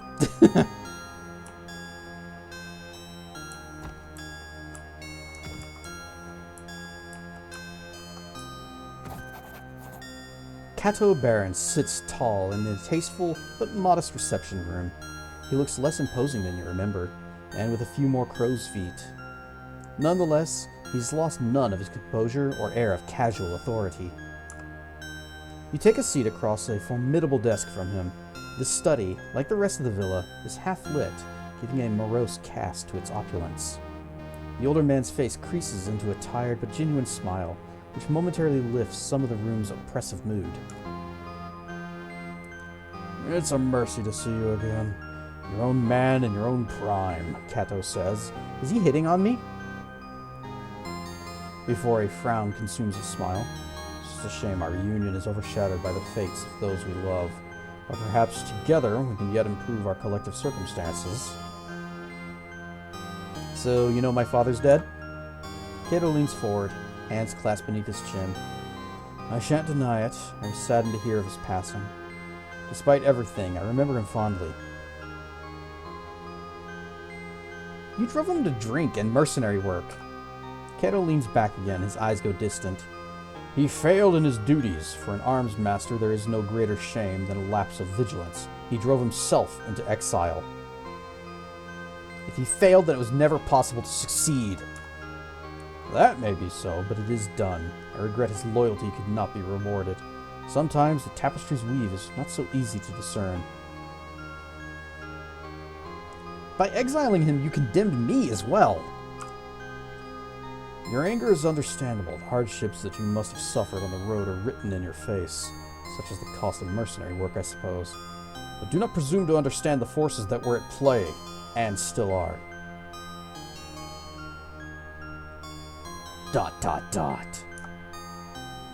Embla is missing. Kato's voice quivers, momentarily betraying his stoic features. Now I beg of you, Cass, help me find my daughter. Help her return home, where she belongs. What's happened? She left without notice a week ago. From the scant clues we had, we believe she boarded a ship bound for one of the Outer Isles. Idra. She went of her own free will, and at the time I thought little of it. Kato begins to glower. Since then, however, there have been reports. Grave ones. Reports? No one, and no word has left Idra in days. Rumor has it that the Imperial Augurs are in the dark. I know not how this touches the fate of my daughter, but she must be returned to me, one way or another. Any idea why she left? Something has been building in her for years, an aptitude of sorts, but I suspect you already knew. In any case, it's grown much stronger lately, and it drives her in ways I cannot understand. I suspect she's looking for answers. An aptitude? That's a mage stat. An aptitude of the worst kind. It does not spring from the canonical imperial praxis. Instead, it comes from elsewhere. It is the kind the Empire does not suffer to exist. I hope it's only answers that she seeks. But why Idra? Why indeed? There's little on the island, save for the port of Horin. If Idra was her destination, then she must have landed there. What's a Horin? Yes, an old imperial port, home to a few hundred whalers, traders, and the occasional smuggler. We can only speculate as to what drew her there, but it's our only lead. How can I help her? Hire mercenaries, travel to Idra, begin your search in the port of Horin. From there, I trust you to do what needs to be done. Spare no cost, just bring back my daughter.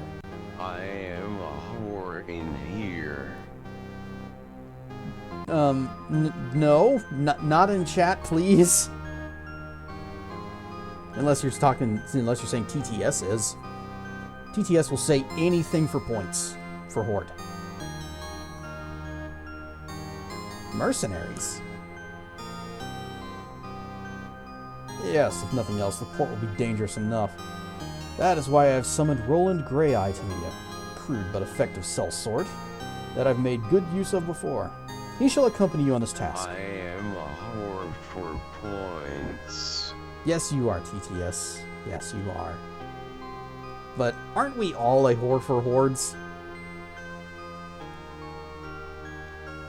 I met the man just before seeing you. Greyeye. For Grey Eyes. The man is a grizzled veteran. He may have slowed with age, but his experience and reliability more than make up for it. He's also much respected by similar men, and so will be instrumental in hiring a reliable crew. I'll take it into consideration. Kato shows you his upturned palms, beseeching. I know this thing I ask is fraught with danger, but this is your chance at improving your fortune, materially and in an hour, with a you. What say you? I accept, for Embla's sake. Kato smiles softly, visibly relieved, and for a moment, he looks like the man you remember. Have you any final questions or matters to discuss? Time is, as I'm sure you appreciate, of the essence. Rar and stuff who can. Let's just get on with it. And rar and stuff for Kayla! Kato stands with poorly concealed effort. And Kess, You stand and meet his gaze. Return her to me. There's no other outcome in this affair. You have my word.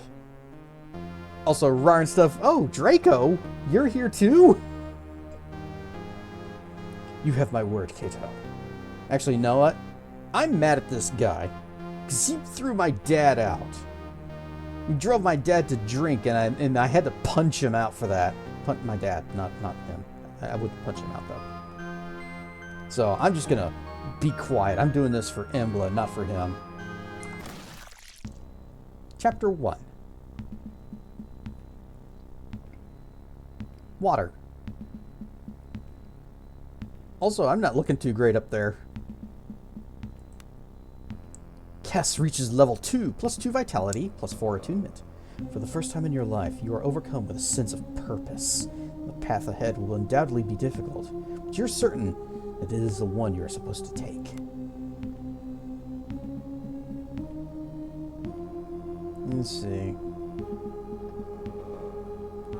I didn't get to keep those spell books. I robbed every single bookshelf he had. What if I wanted to have the spell books to unlock like other magic things? I mean, we still don't have Aura of Flame. See, we got Fluffy, Fiwa, and Mail. We got a male. Let's see, Blade Initiate or ranged weapons.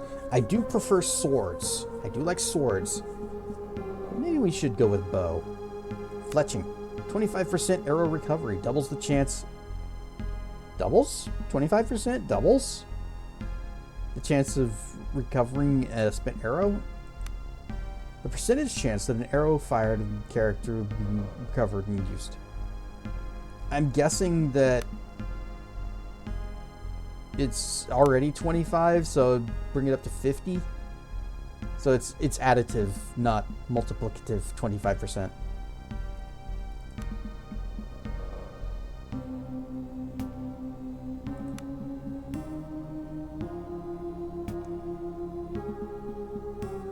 I do want to get Spellburn, because let's look at this. Targets the character themselves, deals 1 to 8 fire damage, restores 3 to 6 magic, or 3 to 6 plus magical attunement. So it is a way to recover MP. It damages you, but there are ways around that.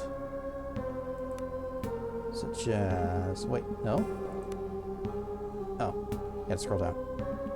Aura of Fire Resistance. So we can go Aura of Fire Resistance. Burn myself. Hey, it's just like Caves of Lore when we were setting ourselves on fire and then eating it.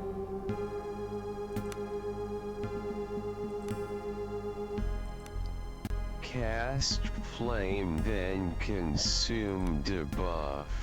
Consume debuff.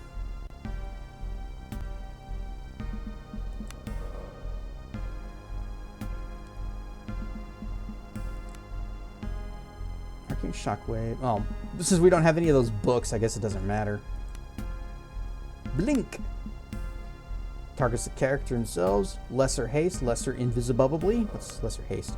Plus 3 movement, lasts until end of turn. And lesser invisibility. It's just invisible until start of next turn. Mark of Blurring. Adds condition blurred. Plus 2 to dodge. That actually sounds like it might be useful, because at the moment we're all we've got in our party. So I think we're gonna go ahead and pump up to air and just pump up the air, and we're gonna take Mark of Blurring, take Magic Missile. What's Steel Breath do? Targets any opponent anywhere on the battlefield, adds Fearful, Disrupted, and Mute. Fearful, -2 melee hit, -2 to willpower. Roll a successful willpower saving DC versus saving throw versus DC 10. Remember, it's always on a D12. Each turn to remove. or Magic Missile, which is just 1 to 4 damage anywhere. Costs 5.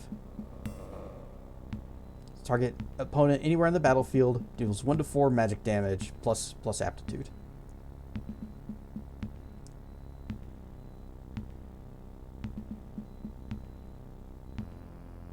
Could probably do Steel Breath. Use that and, like, you know, just do the thing, and they'll be like, oh, I can't breathe. Now I can't hit you as well. Be more dodgy and evasive. Slowly, you drag yourself from the cold water onto the relative safety of solid rock. You try and fail to stagger forwards as exhaustion washes over you in a great black wave. Oblivion takes you before you hit the rocky ground. Oh, we're dead. Well, I guess we're moving to oblivion. Dots. You're awoken by the cacophonous cries of gulls circling you. Your body is a mass of pain and exhaustion, covered in 1,000 cuts and scrapes. The large white birds gather around you in eager anticipation. What a magnificent feast your bloated corpse would make. Not today. Minutes, or perhaps hours, pass as you lay unmoving, trying desperately to will some warmth back into your body. Finally, you manage to force your eyes open. By some miracle, you are not only alive, but you find yourself on the shores of the cursed island of Idra. Strewn around you are the wreckage of the Zephyr. You see no other survivors. Lest you find equipment and companions soon, you may have cheated death in vain. Injuries. Your character is critically injured. This means you have taken enough damage to reduce both your vitality and wounds. The green bar under your character's portrait represents your vitality score. Vitality is a buffer to your wounds, and as long as you have vitality left, you won't take serious wound damage. Vitality is easily lost and easily regained. Potions and healing magic restore vitality, even during combat. The second, purple bar, represents your wounds. Losing wounds is much more serious than losing vitality. Reaching 0 wounds means your character falls unconscious. Wounds can also be recovered by resting or leveling up. Try to avoid taking wound damage at all costs. Whenever you take wound damage, you gain an injury condition, as is indicated by the icon on the portrait. Injuries confer serious penalties to your character and can only be removed by resting. A party full of injured party members has its combat effectiveness severely reduced. Making camp and resting is the surest way to restore an injured character. Note that resting is not possible in every location, so plan accordingly. You can also rest at inns when you find them.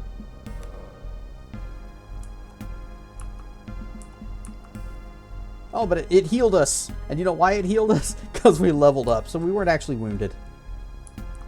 Spotted something. A rusty stick pin and 3 gold.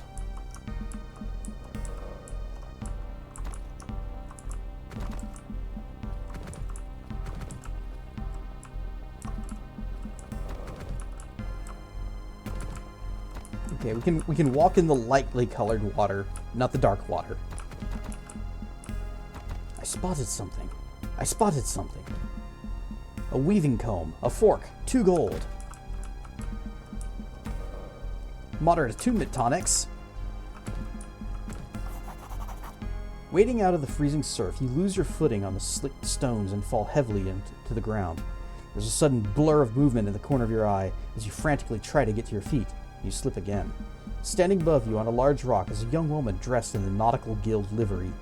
Wet auburn hair clings to her face in the cold wind.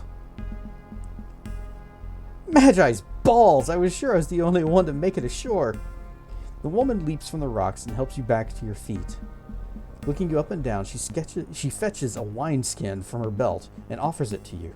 The skin is nearly empty, save for a last mouthful of brandy. You drink it down greedily, and slowly you feel a modicum of warmth creep into your bones. You recognize the young woman's face now. She must have served on the Zephyr. What's your name? Katiana is my name. Crew calls me Kat. Or rather, they did, I suppose. She looks up and down the beach with a furrowed brow. Listen, you have to get up. We have to get off this beach before you freeze. Or worse. Worse? There's something wrong about this place. Can't you feel it? Like a taste in your mouth. There are beasts, huge sea creatures I ain't never seen afore. saw them dragging the dead crewmen into a cave west of here. At least, I hope they were dead. Cat shudders. What do you suggest? We need supplies and shelter first. There might be salvage to be had among the wreckage of the beach. I also think I spotted a chimney of a house just north of the cliffs. A warm fire and some food would go a long way. Cat offers you her hand and drags you to your feet. She looks pensively towards the west. Also, as I said, there's a cave west of here. I think the crabs dragged off most of the corpses there. But what if? What if they're not all dead? Might be other survivors like you and me. What's more, there's a chance one of the officers was carrying the seal when the boat sank. If we can find it, the Nautical Guild will give anything to have it returned to them. A seal? Captain's seal. It's a medallion of sorts that's carried on every guild vessel. It's not just for show either. They say the seals are forged by the Magi, and they have secret powers. But I don't know nothing about all that. All I know is the guild pays well to have one returned if a ship is ever lost. It's always worn by one of the officers, but I don't think the captain had it with him when the fight broke out. Might have been the first mate that was carrying it, and I think he was still alive when the ship sank. So I would say that cave to the west is where we should start looking. You ready to go? Questions! There'll be plenty of time for that once we get off this beach. You ready to go? Okay, yeah. Good. I found this bow in a cargo crate. We'd best find you a weapon too as soon as possible. I suspect we'll need it for long. Together, you begin to move off the beach and towards whatever darkness dwells in the island's interior. You mean around the beach? Also save. Also, she levels up. Cat reaches level 2. Thief. She is a thiefy type. Increased thievery, stealth, hide in combat. You gain the ability to hide whilst in combat. Attacking whilst hidden triggers the backstab attack. Could be useful. Increased stealth, thievery, hidden deployment. You start combat, hidden. And thievery, stealth, smoke bomb. First time you're wounded in combat, you automatically hide.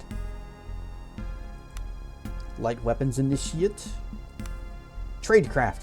Backstabber. Increased backstab damage. Increased stealth. Increased movement. I kind of want all of that. Light weapons. Rogue blade. Or ranged.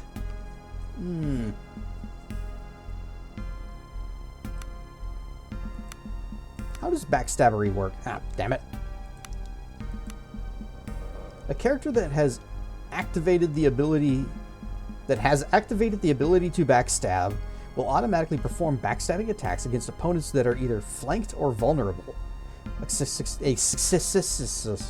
backstab attack as the character's backstab thing, multiply by weapon crit and the things and the stuff. So, flanked. A character can be flanked if opponents occupy the tile above and below it or to the left and right. Attacking a flanked target allows the attacker to add their flanking bonus to the attack roll. Rogues may backstab flanked characters. And the other thing, the vulnerable thing? What is vulnerable? A vulnerable character cannot defend themselves. This makes them much easier to hit. It means that they can be backstabbed. Alright, backstabbery sounds pretty great, doesn't it?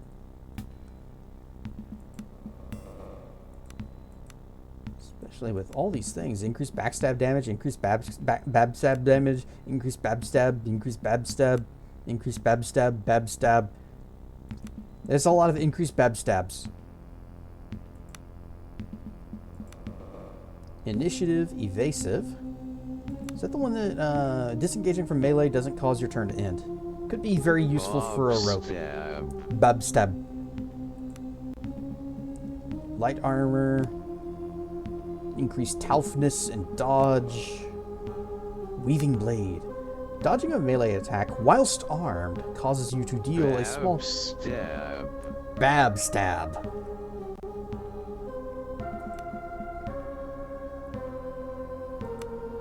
We won't give you finesse. Piercing damage, +1. Pierce armor. Executes an attack that is armor-piercing. An attack that is armor-piercing ignores the target's soak value. This means that the damage will not be reduced by armor. Sounds pretty amazing. Thrust and parry! Wait, no. Blade damage, blade finesse, red arcs. Scoring a critical hit with a light blade allows you to restore one attack. Now, it's said that backstabs add your crit bonus to the attack, so does that mean it automatically counts as a crit? That's what it said, right? Backstab? Adds the character's backstab bonus multiplied by the weapon's crit modifier. Okay, so, yeah. The weapon's crit mod, so is it a crit? Because if it is, then that's basically just scoring a crit with the light blade. Just backstab, backstab, backstab, restore attack, restore attack. That's probably not how it works.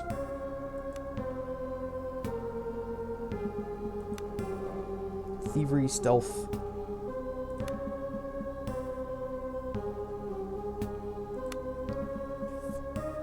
I'm gonna just go ahead and max that the heck out so she gets hide in combat and she can just kind of get started on the backstabbery.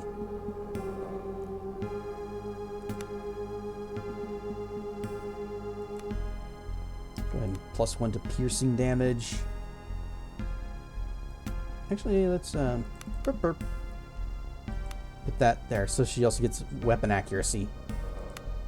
+1 to hit, like weapons.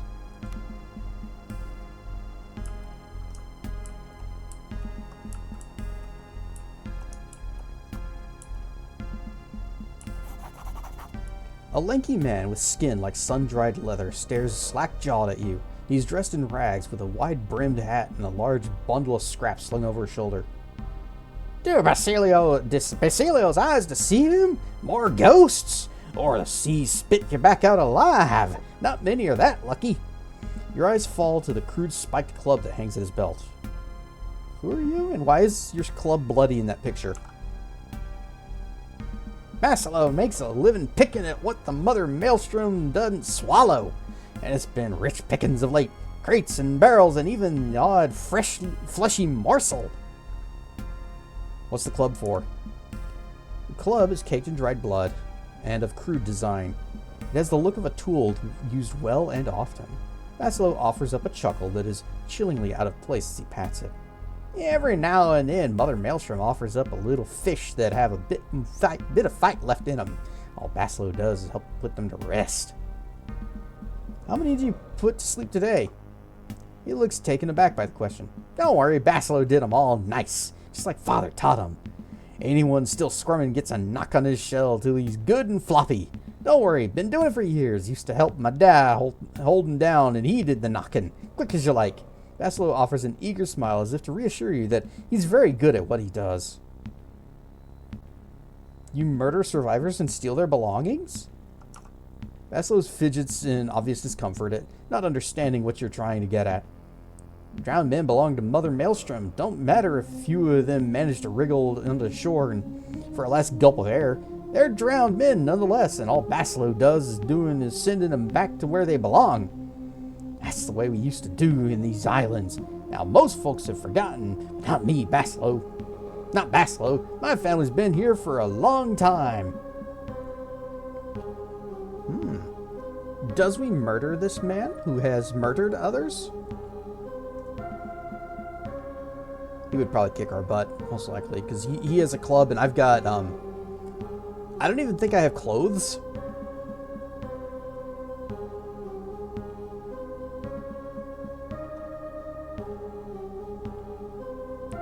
Say nothing.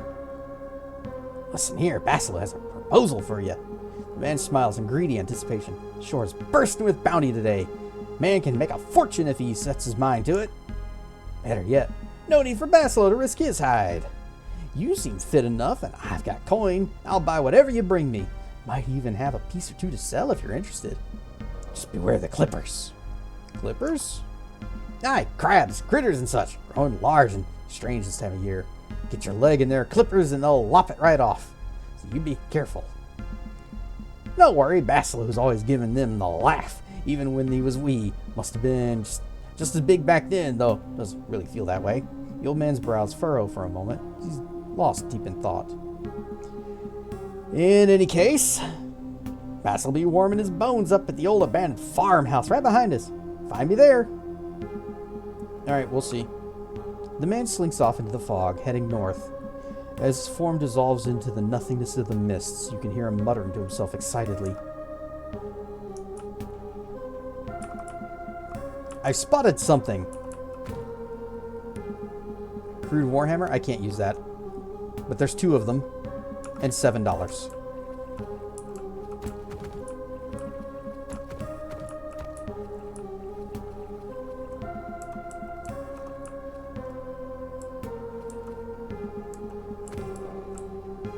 I'm gonna save.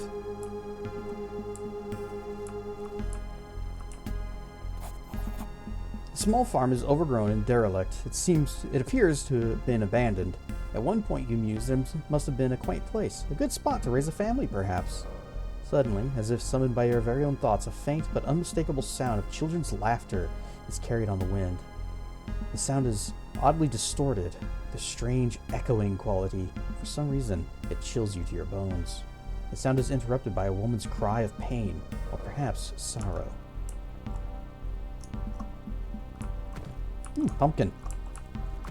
Pumpkin. I'm just gonna steal your pumpkins. And let's say star spawn? Yep, star spawn. Named due to an old wives' tale in which flowers began to grow at the sight of a fallen star. This white plant is often given between lovers as a sign of affection. Ooh, more free stuff. A woman sits in the grass ahead of you with the well looming over her. She is emaciated, ragged, and covered in grime. How long has she been sitting here? Days? Weeks?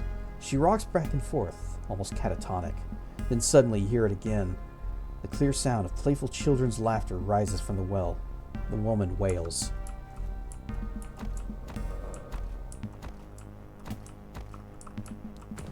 Just, I'll deal with your kids in the well in just a bit. Oh, there's something in here? Nope.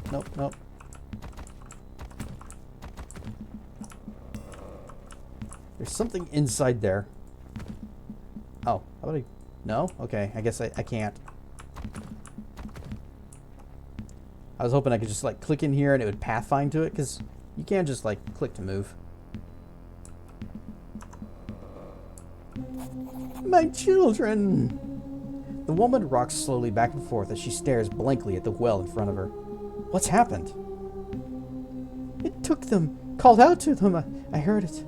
Funny thing is, I heard it calling with my voice. Oh, like an Anja, live in the well now. They're calling for me to join them. Can I help? It will never stop. It will multiply until it covers all the lands and all the seas.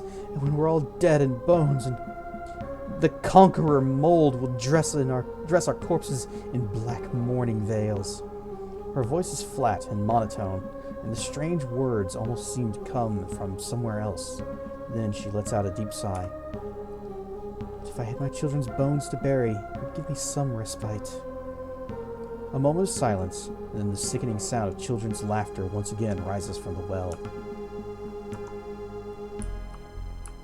Let me talk with this dude first, because beds and inns. Keep an eye out for beds and inns to rest in while adventuring. Doing so is superior to sleeping in the wild. While resting at an inn or in a bed, you have the option to manage your party. This means you can move what characters get to be part of your main party and who should wait in camp. Camp followers do not earn XP and never participate in combat. Camp followers will, for the most part, not engage in the narrative. There are a few exceptions to this, however, and there are some cases where even characters outside your main party may chime in during conversations.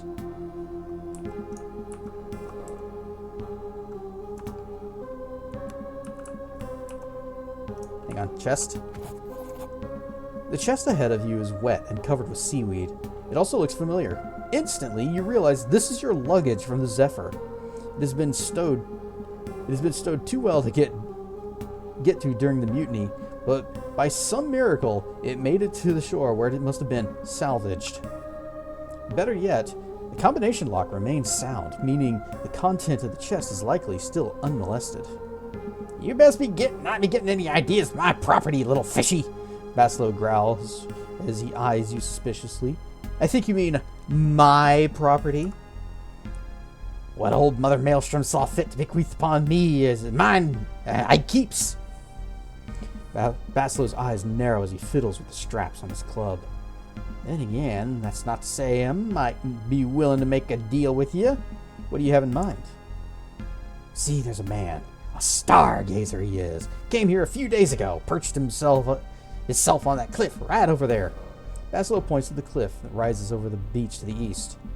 Thing is, he's carrying something I can hardly put into words. It's like a tube with glass that lets you look at the stars and such. A telescope? Yeah, that's what he called it. Old Baslo would love to have it if he can get our way up there with the man where he made camp. There's meaning in the stars, you see. Old wisdom and such. Don't fret, I Baslo. spill my drink. Baslo spilled his drink. Rard stuffed dragon vulneresti.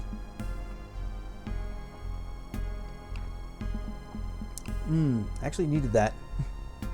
Don't fret, Baslo saw big old fat crows circling near the camp. I bet Baslo's eye that the stargazer's dead and rotten in his telescope just wait to be salvaged.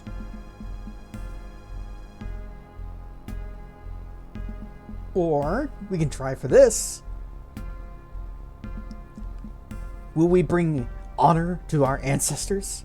I'd rather you just hand my things over. Or, oh, but what if this gives experience? Let's do it. I choose violence, you old fool! See what I can do.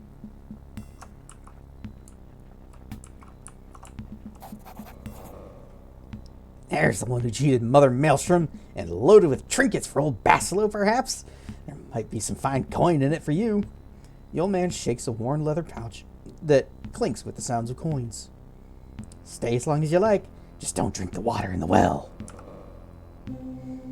The fireplace casts a warm glow across the piles of old fish bones, broken furniture, and strange trinkets that litter in the ruined home. Baslo hums contentedly to himself.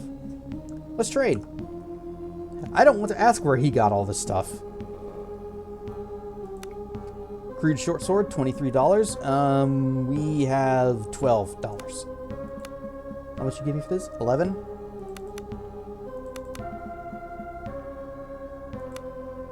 We have a fork, a two-pronged fork. Though a good knife and fingers will suffice for most of the Empire's citizens, it simply will not do for a small select elite. They'll give me $2 for that. A rusty stick pin. A brass pin sometimes used by common folk to hold various garments in place. They'll give me $1.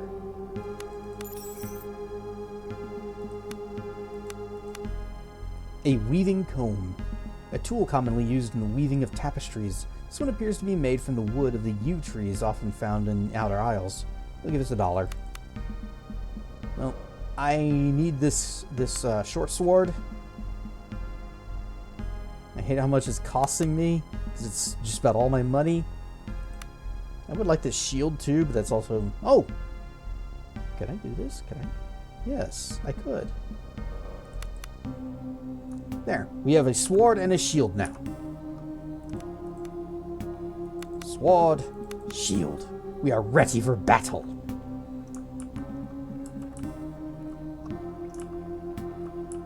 Oh yeah, we're gonna do the well.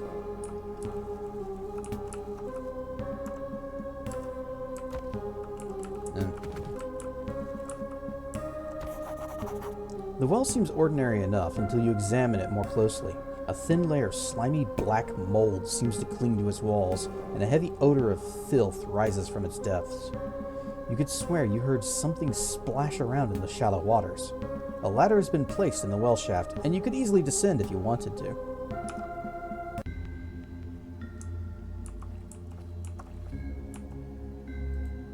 You see infestation. As you descend deeper into the earthy cave, you realize that the black mold covers most of the walls. Even the air is thick with floating black specks. Here and there, the mold seems to form nodules. Your mind fills with images of the nodules bursting open in an obscene mockery of birth, and black, worm-like tendrils of mold spilling forth into the world. Burn, Stuffed Dracana! An irrational urge to touch the nodes begins to grow inside you. Let's not. That sounds gross.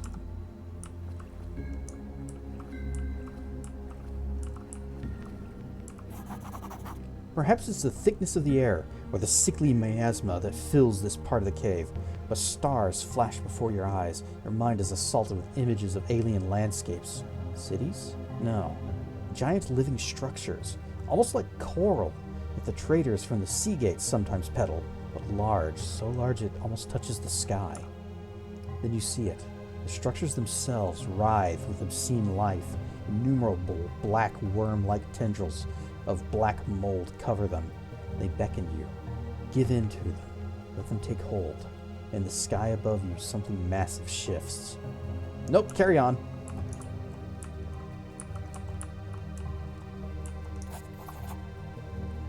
You feel as if you're dragged under and into the crushing blackness to unfathomable depths.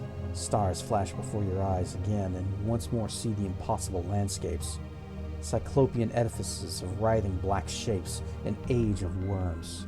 You understand now. This is not some alien dreamscape. This is Warda. This is home. Warda! It's the planet you find yourself on. Noticeable for the presence of reticulum, the dominant ruling power is the Gilean Empire. And you? You are a high priest, the god regent of a perfect world, and now it is time the sky sunders. Seven eyes see. It comes. Give yourself to it.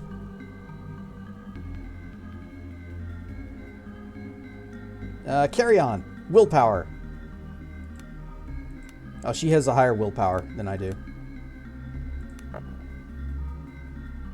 You bring glory to thine ancestors. Gathering all your willpower, you wrest back control of your faculties and forge ahead. On the wall ahead, you spot it. A festering ganglion of black ichor with two small human skulls leering from it.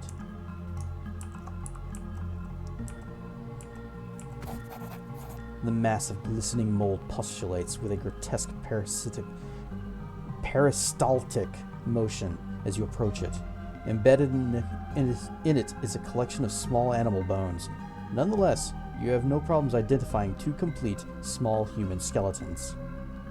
Get the bones. One by one, you pry loose the bones from the writhing of the ganglion. Its motions become more and more agitated as you work, and a wave of relief washes over you as the last piece comes loose. Now, you must make your way out of this death trap.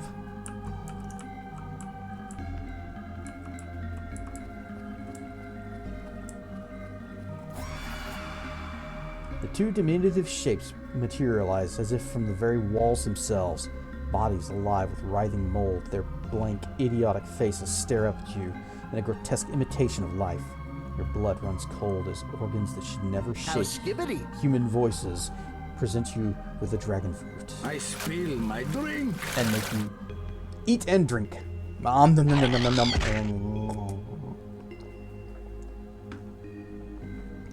And Cliff Racer.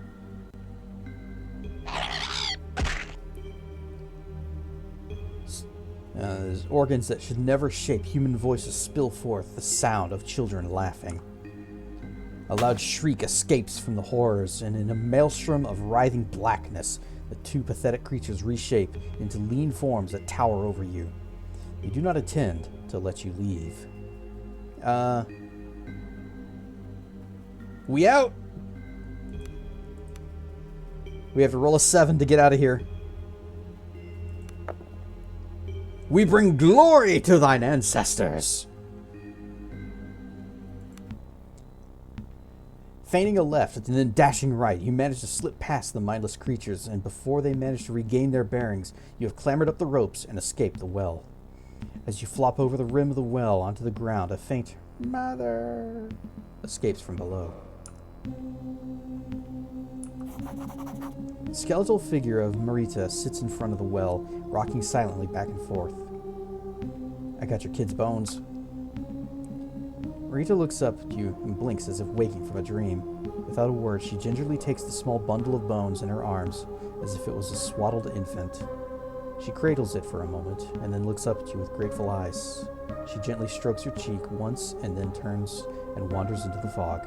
You've set her free. Falling to your knees, you retch violently. If it is from the conqueror mold or the emotional moment, you can't quite tell. Kneeling in the grass, you notice a satchel lying where Marita was kneeling. You get a feeling it was left there for you.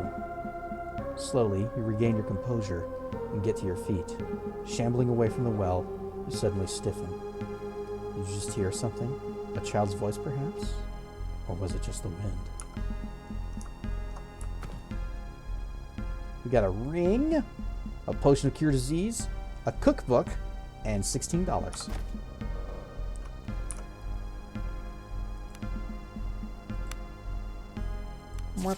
Vegetable soup. Potatoes, carrots, leeks. All the above can be found growing in our field. The farmer's omelet. 2 eggs, potatoes, and onions.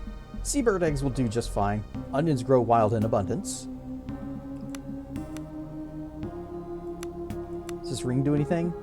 Nope, but it's worth $80. Yeah.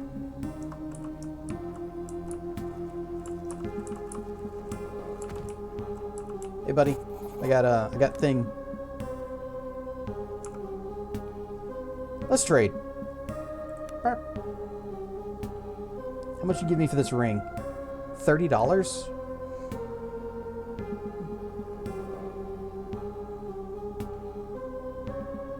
Fine. How about this cookbook? $5. We've learned the recipes, so we don't need this.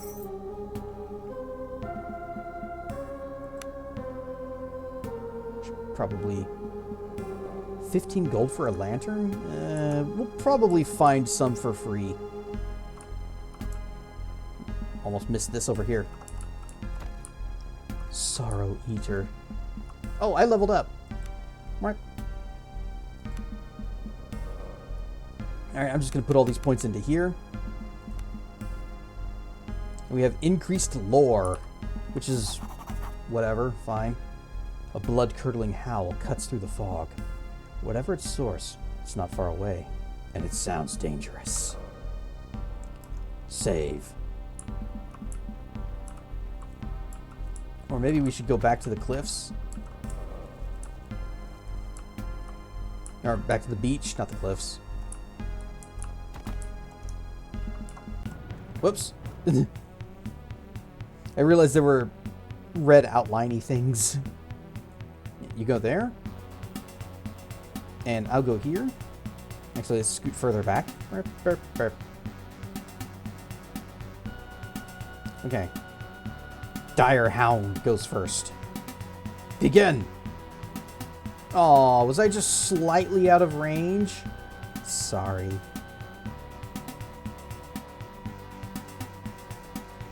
Right.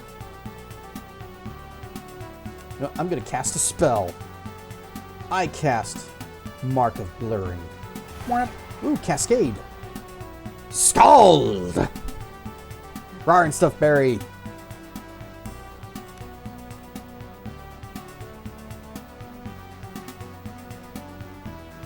I could steal that guy's breath back there. Or Fire Warrior. Whoop. Whap. Okay, yeah, she's on bow mode. I could. If I don't finish this guy off, he will get an attack. So I guess I just do need to do this. So, whap. Panic! Oh!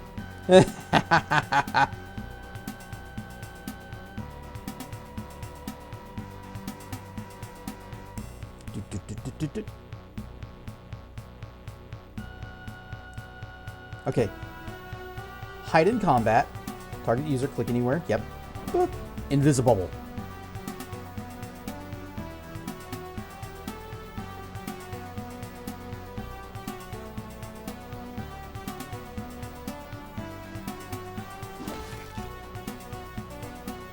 Oh, that's right. That fire warrior thing, that only works for like one turn.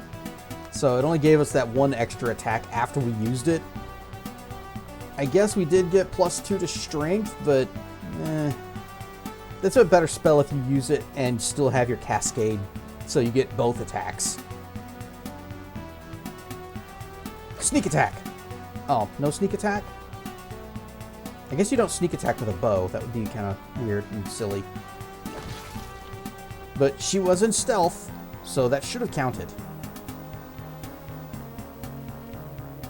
Hound ears. Used in Lesser Tonic of Vitality and Potion of Stone Skin. A large leathery ear cut from the freshly dead hound of some monstrous... Oh, the dead head of... A freshly dead head of some monstrous hound.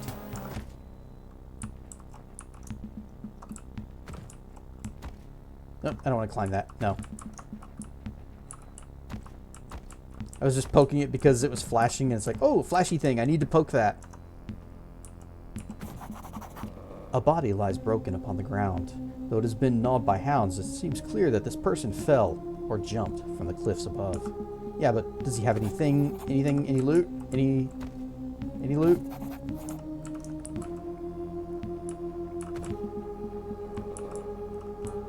There's another dead body over there.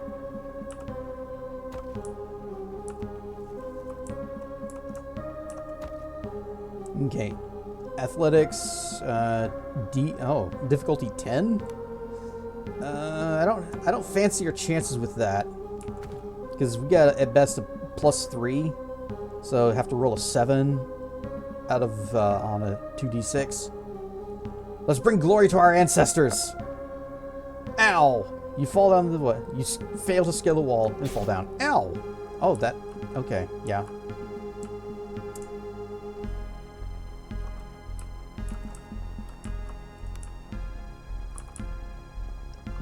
That hurt, and we really didn't need to take that damage.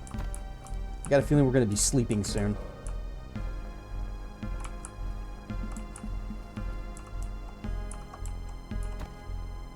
A light club, a hood, a checkered tunic, and some monies. Hang on, give me that hood.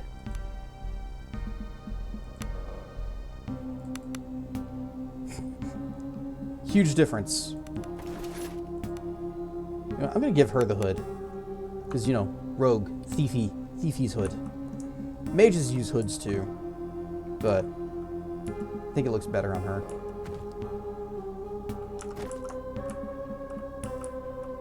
I spotted something.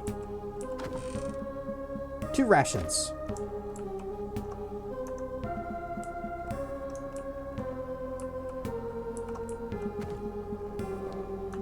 Difficulty 10 to climb. Spotted something. A goblet and 2 gold. Can you go that way? No. Go down here. Treasure! Save. A sturdy wooden chest, 5 HP. Let's see. 5 verse 10. Yeah, pick that lock.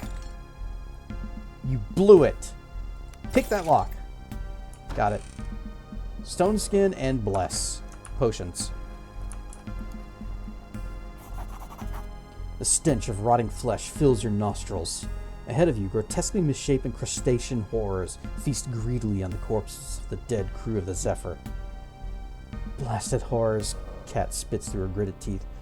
What manner of force has spawned these creatures? What new spore of madness is this? Wait, can we sneak?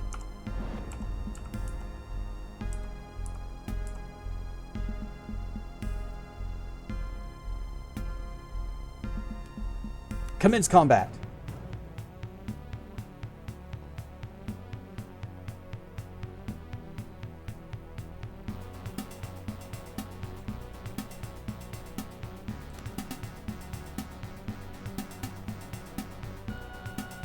Okay.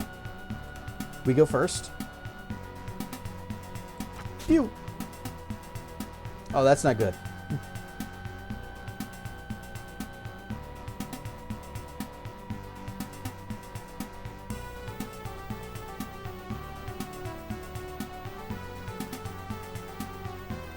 How strong are these crabs?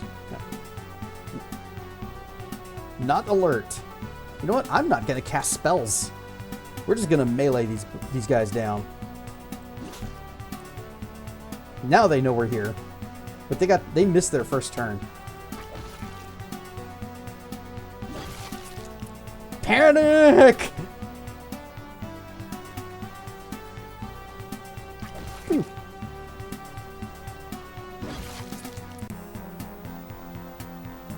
Saving our mana for when we really need it. We got 2 chittens. Used in Lesser Attunement Tonic. A thick piece of chitin taken from the exoskeleton of an unnaturally large creature. As chitin dries, it can be ground into powder, providing a potent alchemical ingredient.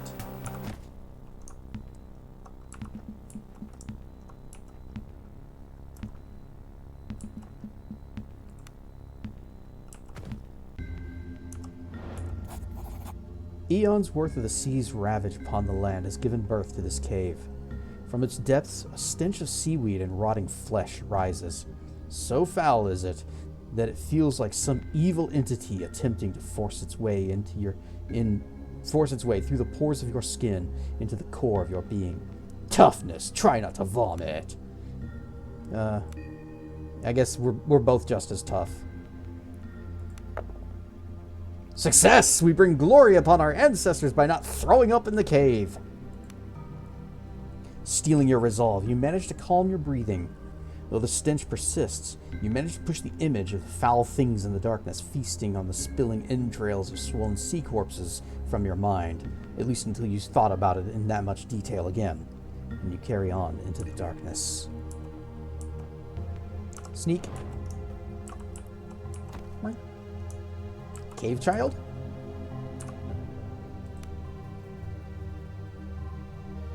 Cave child. A small pinkish mushroom that is sometimes found in caves. Though eating it will cause acute vomiting, it is a valuable alchemical agent when used properly. Used in Lesser Tonic of Vitality and Potions of Bless.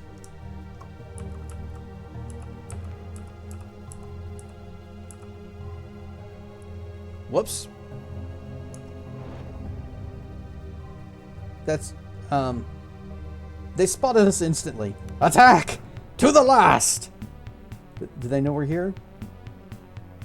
Yep.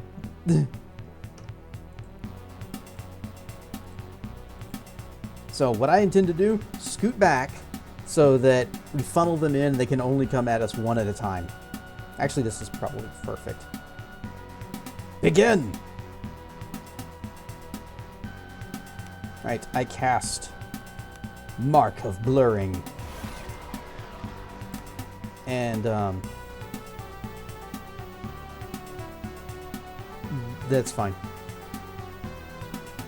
Sticks the Heretic with the raid! Rar and Stuff Raiders, I am Cassedrian, and we are playing some Skald against the giant enemy crabs. You were playing Icarus, which I wasn't able to watch for very long, but it looked like a sort of a crafting survival-y typey game.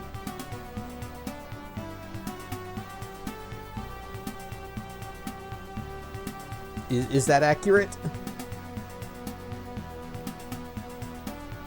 I cast. You're drunk. I'm not drunk. I'll tell you when I'm drunk. Didn't catch that? It's a crafty, survival-y typey game. What you were playing, Icarus? At least that's the impression I got from like the moments, the short while I was able to look at it before I had to go. All right, I'm gonna defend. Defending. Yep. The crabs can't get to me because only one person can get through at a time.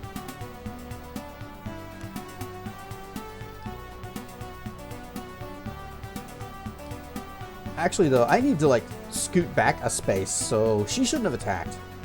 It just, because if I recall correctly, if you kill somebody in melee, then you step forward to take their spot. And that would be a very bad thing for me right now.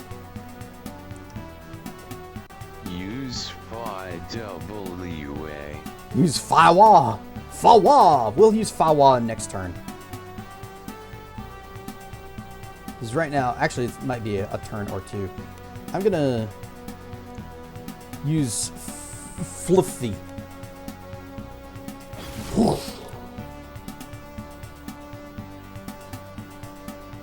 And then defend. You, on the other hand, I want you to take a few steps back. Can you still make this shot? Cool. Although, if I disengage, it'll be my turn. Oh well. Disengage. You were supposed to pet FL5. Fluff? Pet Fluffy? Oh, Fluffy. Ouch! Ow, that hurt a lot. Whoops. No, wait. This one. Attunement, cure disease. Oh, we don't have any healing potions. That ain't good. Now we shall fire warrior. And I have 2 attacks, so I go whack, whack. I missed. And then the frenzy ends. And you missed too. But they missed. Mark of blurring.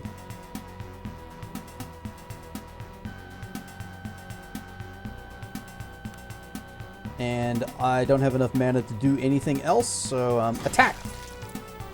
And now they're panicking. Can you hit this one? Can you, like, finish him off, please? No? Ouch. That's not panicking. That's coming in and giving me a pinch. And then I missed. I'm about to start taking wound damage. Stop missing!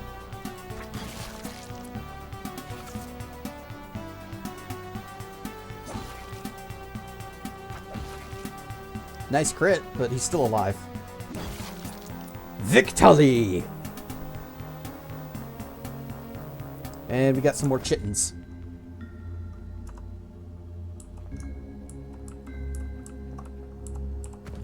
Rope.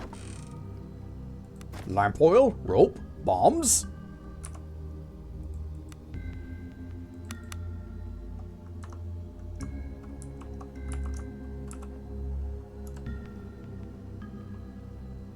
Oh, did you get chimkin from a crab? No, it's chitin.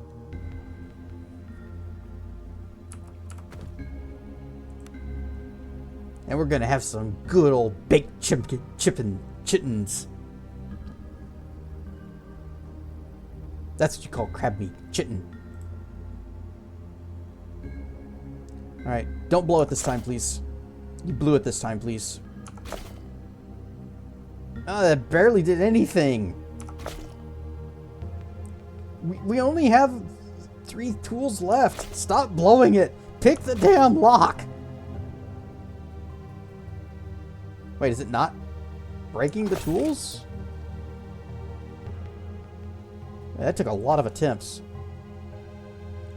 Poor breastplate. Ah, dagger. Good. Good. I have uses for this dagger.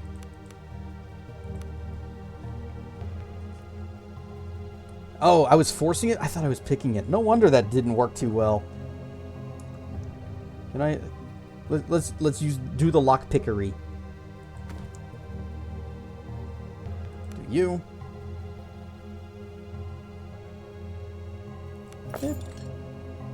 She still failed!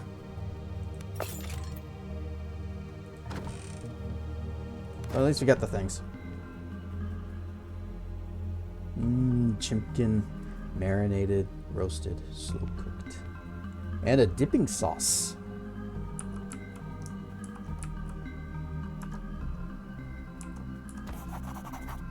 There's a lot of things that you can do with chicken. I need to get the recipe for my mom's baked chicken because I always liked it. Some baked chicken. Either mashed potatoes or like a little dressing on the side. Some carrots, maybe. Getting hungry. This time, dang.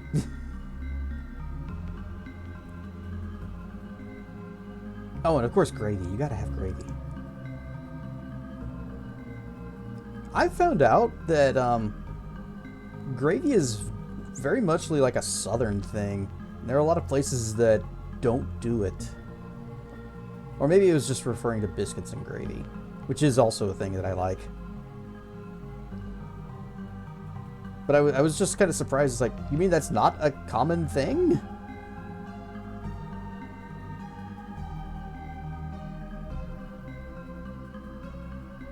Old and ruined shipping crates litter this part of the cave. Only smugglers would use it. Only Imperial stormtroopers would be so precise. Only smugglers would use a place such as this to store their goods. Perhaps there are other similar caches to be found on the outer aisles? Well, is there anything in them, though? I want the stuff in the boxes. Like, healing potions. Healing potions would be very welcome.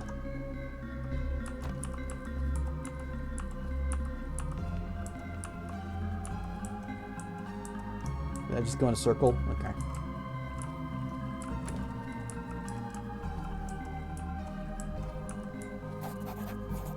A strangely haunting piping can be heard from the caves ahead. Surely it must be the wind. Then again, it rises and falls with an eerie sense of musicality that is nothing to set your mind at ease. Forge ahead!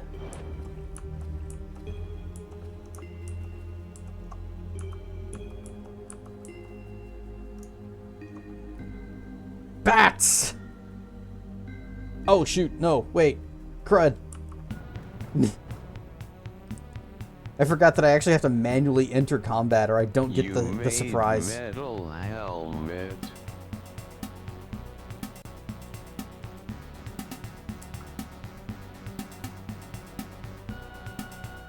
What? I am absolutely going to start taking some serious damage here. Oh, forged ahead. No, see what I did was, I just basically made a mask of somebody else's face without their permission.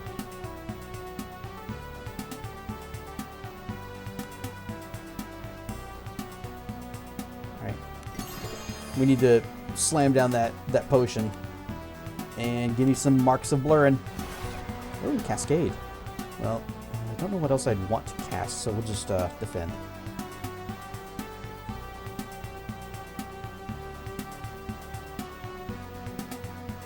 Bang! Oh, this is not good. Fiwa! Cascade! I still have both of my attacks. Die!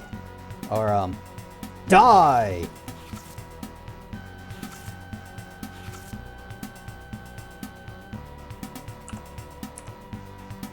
I forgot to equip her with that dagger we picked up. And she's down to 2 arrows. If I equip that, it's going to use her turn, though. So, I guess you just got to bonk him with your stick. Nice crit. I am flanked.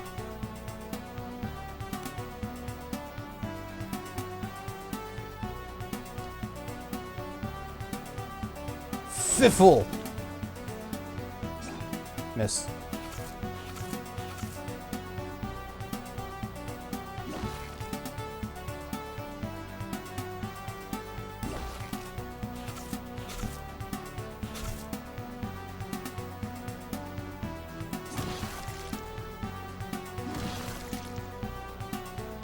Disengage.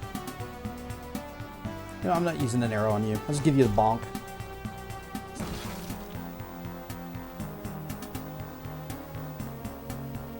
Oh, she got one of her arrows back.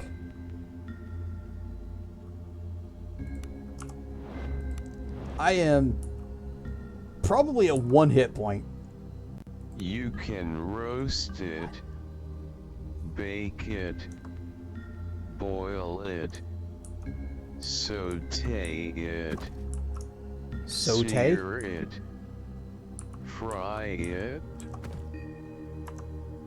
You got chimkin sandwiches, chimkin kebabs, chimkin soup, Egg. chimkin tacos, chimkin burritos, chimkin fajitas, chimkin curry, Vegeta! chimkin fried rice, Oh, I love chicken fried rice. chimkin chow mein, Got brandy, rations. chimkin parmesan, chimkin fettuccine alfredo. Dracana's trying to make me hungered. And it's working. Alright, we got gold, we got an astronomer journal, 3 rations, and some brandy. What's in the, oh, just rope. Hang on. Can I do this with this, fix rope?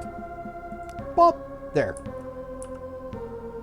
Hey, let's, Are there use this thing. otters in this game? Probably not.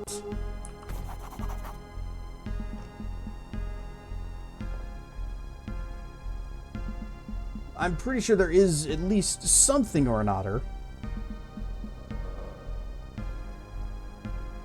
A finely wrought telescope used for astronomical observations. Its lenses are no doubt the product of some of the Empire's finest hyomancers. 0 out of 10. No otters. No, no otters. 0 out of 10. But we did get to pet the dog. That's got to be worth something.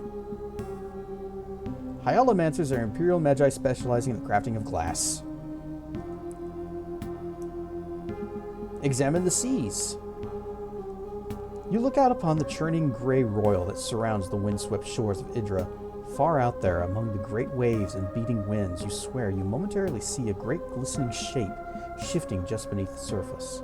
Whatever madness has befallen this island, you're certainly safer here than on any ship out there. Use the telescope further. Let's examine the sky. You point the telescope skywards, and after a few moments of searching, you find a gap where the stormy skies have parted just enough to allow you to examine the stars in their firmament. Lore 5 or more. Examine more closely. Something went wrong while checking the follow age. Log out and back in. No, looks like follow age worked just fine. 1 year, 7 days, 23 hours, 24 minutes. If Bitter Pill is hanging around in chat, then I guarantee you he'll probably tell you how long my channel has existed. Let's examine the sky more closely. Gotta pass a lore test, but lore is one of our skills, so a lore skill score of 5 or higher is required. Kess has a lore skill of 8. Automatic success. Doesn't even have to roll. A moment of confusion washes over you as you find yourself utterly disoriented in a sky you should know as well as the back of your hand. Draco Cartel, followed 1 year, 10 months, etc., etc. Oh no, something went wrong!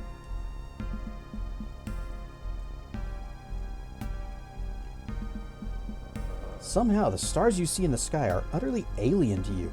The realization leaves you chilled to your bones. Instinctively, you look away from the sky, a strange stellar vista.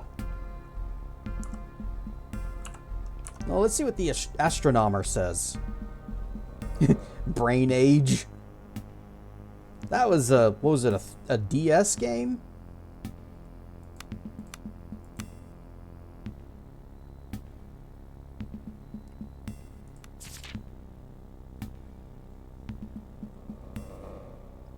Have you ever watched the speedruns of that? It's funny. Because you can just give, like, absolute nonsense answers and it'll take it. Ryan Stuff BP. Hit that exclamation point follow age. I want to see how long you've been following, because it'll basically say how old my channel is.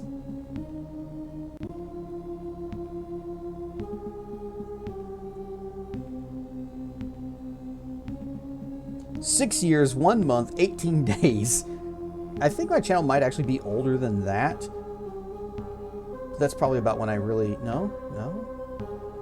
Because I really seriously started streaming, what, like... I guess, yeah, 2019. Oh, God. Why? Why is time? But I know I streamed a couple of times before I actually started doing it regularly. And...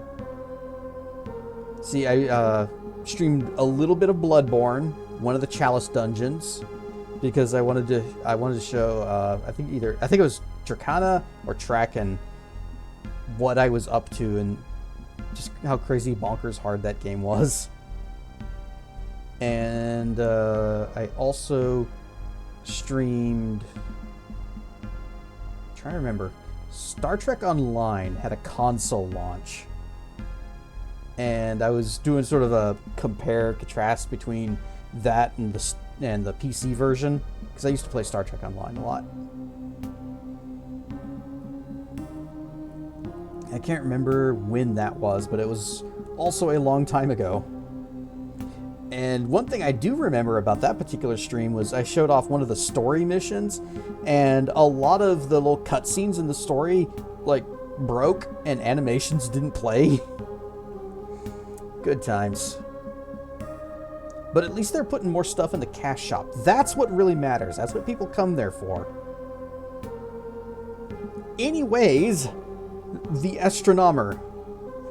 The journal contains a large amount of tabulated data that appears to be astrological in nature, interspersed with notes. The final entries appear to have been made only days before your arrival. Observe strange dancing lights in the sky, not unlike those the sailors in the far south described near polar regions, yet somehow different. Colors indescribable and mesmerizing. For a fleeting moment, I thought I heard sound. Somewhere, a deep wail and a singing. Could not perform observations tonight. Charts or instruments are off, and I cannot make sense of the sky. There are bodies there, bodies that are alien to me. Must be some form of comet, storm, or some other extraordinary astronomical event that has not been predicted in the imperial charts. They are wrong! I have done the calculations over and over, and I've come to the same conclusion. The stars are wrong! It's all wrong. In so many ways. As I observed an alien cluster in the southeastern quadrant, it dawned on me with absolute certainty, I am not watching them. They are watching me. I dread to look again, yet I feel compelled to do so. They beckon me. I am certain that if I look again into that dreadful cluster in the southeastern quadrant, I shall be undone. Yet there are answers there, deeper and more profound than any mortal mind can comprehend. I believe I shall look again. I must. That sounds like a good idea. Let's take a look. Examine the southeastern quadrant of the sky. Training the telescope on the southeastern quadrant of the sky, your eyes are immediately drawn to what appears to be something akin to a small reddish cluster of stars. Though at first the tiny speck is hardly noticeable, it seems to grow larger as you regard it. At once you're struck with the terrible realization that as you are watching it is gazing back. Hold the gaze. You steel yourself and gaze into the cosmic aberration. A moment stretches into hours, days, eons. Stars are birthed and die, collapsing in on themselves in cataclysms that shake the very foundations of creation. Willpower 14. Open your mind. I don't think we can make a 14. Alright, we have to get a perfect 12. Cat, it's up to you! Damn, we got double 5s. We have been found wanting. As you come to, you are sitting befuddled in the grass near the telescope. You have no idea how much time has passed, but you feel like you have traveled impossible distances. For a fleeting moment, you sense profound realizations as they flee your mind like dreams upon waking. With a ringing head and a deep feeling of dread creeping in, you vow never to gaze into that accursed telescope again. You cannot bring yourself to look in that accursed telescope again. Well, we'll take it with us. Also, behold puppies. They are snoozing. Standing on the edge of the cliff is a crewman from the Zephyr, lucky enough to have made it ashore. The man is swaying and looks in shock. I saw it!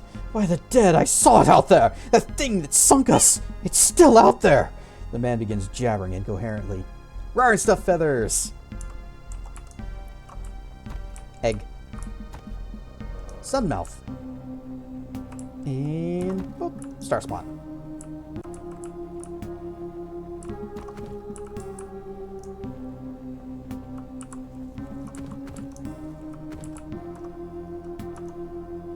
Rawr. Egg. You can climb down this wall. Difficulty 8. You need to roll a 5. We ought to be able to do that. No problem. Descend. Success.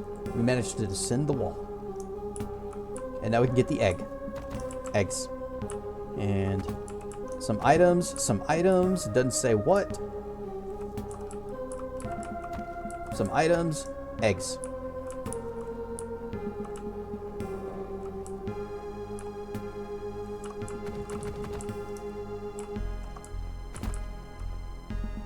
Egg. Egg. How many more ropes do I have? Egg. Egg. Egg. Egg. Egg. Egg. Egg. Egg. Egg. Send. Success.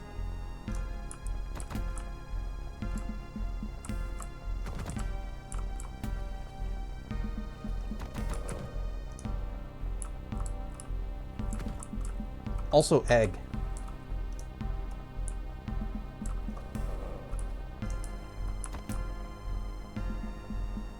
Why are you still Egg. fearful? Conditions fearful. Lower melee hit and... Oh, I need to give you that dagger. Whoops. Might I offer you an egg in these trying times? I would gladly take an egg in these trying times.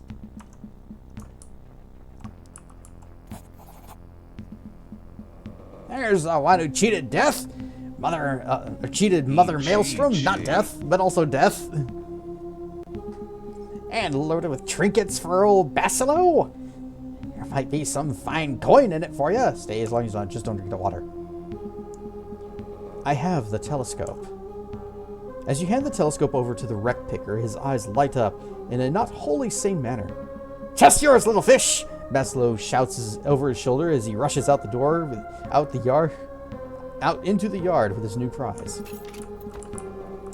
Box. Fine dagger, robes, attunement potions, $100.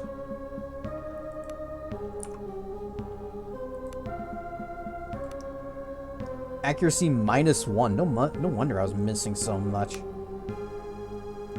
I'll miss out on some serious damage, but what is your DPS when you're missing?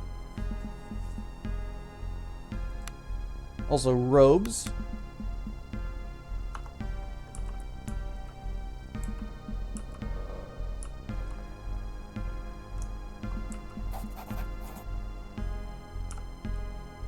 The fireplace that is no longer near us because we are standing outside casts a warm glow. AYG. The angry Yidio game Gerd? Where'd you get all that coin? The old man reaches into the leather pouch and pulls out a handful of strange coins that look nothing like standard imperial coinage. Though they're no doubt valuable, they're covered in a greenish grime that makes them look almost like seashells than coins.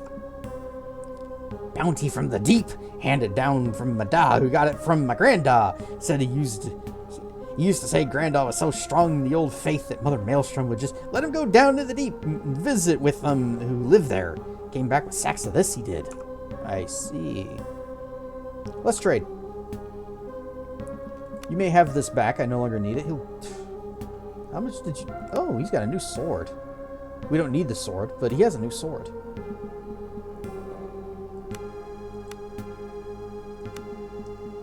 Dude's got 280 bucks. He was trying to keep our chest for himself when he's filthy stinking rich. $1. $2. You can keep the short sword. Copper necklace. Copper necklock. A necklace that can be sold for a few coins. He'll give us $3 for it. And then jade necklace. $13.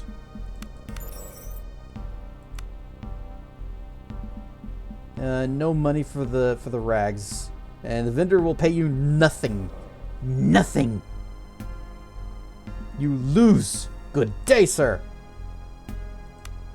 Hunting arrows. We do need some arrows, but I don't know if I should buy them because money is scarce. Here's a goblet. We'll give us $3 for it. A beaten up and ugly, albeit well-crafted tin goblet. Glass bead. A spherical piece of glass, sometimes used by islanders / locals to create jewelry or fool children. Will give us $1. A fork. We've read about the forks. And amethyst. A common variety of quartz, often believed to offer enlightenment. This gemstone is often found in the mountains of Gorimia. It'll give us $9. I feel like that's a lot less than... Well, I guess not really. It is below half, but only just. Well, half would be like $12. Wait. There are good boys ahead. Know all about forks. Use it to stab things and eated them.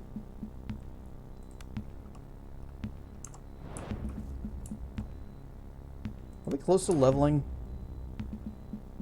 You know what? I'm gonna sleep. Sleeping seems like a good idea because I'm almost, well, I'm also out of vitality and I'm out of mana. She's afeared because she went and looked at the sky. Honestly, whose fault is that? Resting 1. This is the camp screen. Use it to feed the party and select camp activities for the party members before resting. To fully recover from injuries, your party members must be well fed. Normally 10 points of food is required per party member to recover 100%. Add food from your inventory by double-clicking it. Note that prepared meals add a lot more food per item than raw ingredients. Seek out crafting stations and craft meals from raw ingredients. You also need to select camp activities for your party members. These provide bonuses based on your character's skills. Activity Train. The character attempts to instruct the party using their lore skill. Success gives a small XP reward. Let's see, 2d6 plus 8. Yeah, that is actually impossible for us to fail. Okay. What is it? Forage. Character has some chance to find some extra food depending on their survival skill.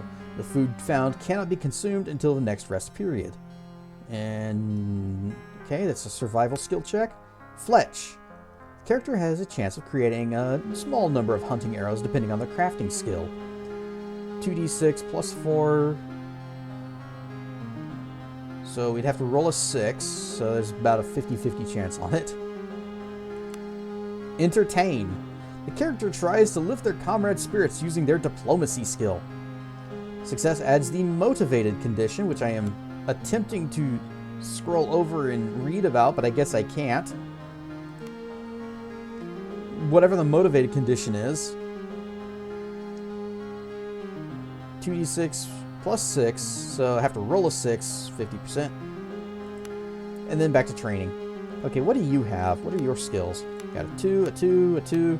You're just generally bad. Make some arrows if you can. I will give us XPs. And rations, I believe, are worth 10. Yes. So we'll just pop a couple of these. Camp activities begin. Success. And she fletched one arrow. Z, Z, and Z, right? I didn't see how much XP we got. The party is well fed, rested, and the text moves faster than I can read it. But full HP, full MP. It is spooky and dark and nighttime.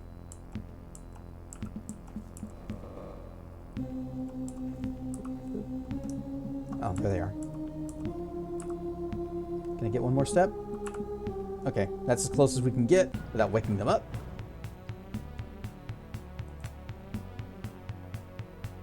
And now we get to go first because we got the drop on them.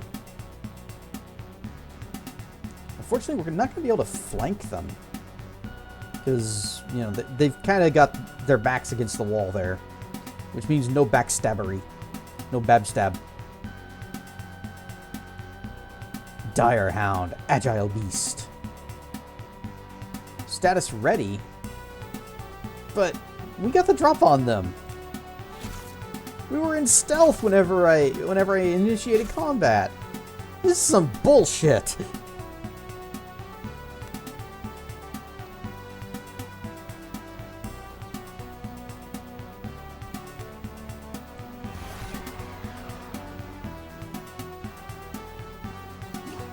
And then I missed anyways.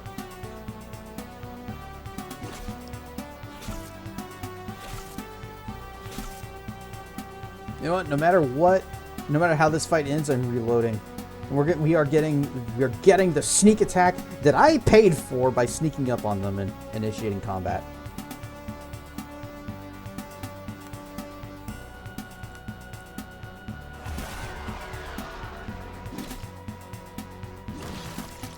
All right, now, no? Oh, does she not have? Did I not give her the thing that lets her backstab? Does she just not have that yet? I thought we got that.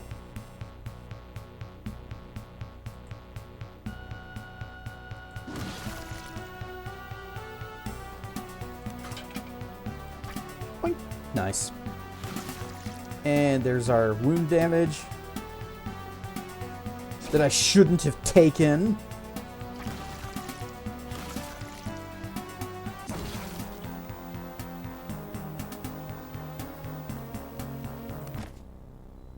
Reload.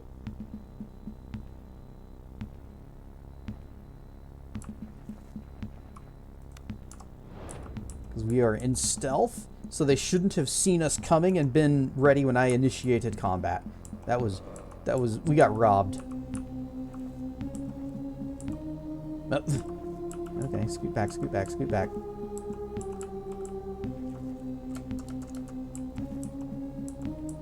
I didn't notice that rock there that was blocking my way, so whenever I tried to move to step closer,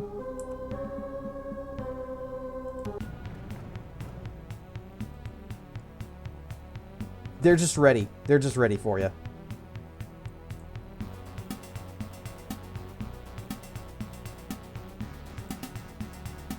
All right, so no sneak, no first strikes. They get to go first. And they get lots of movement, too. Blur! And stab.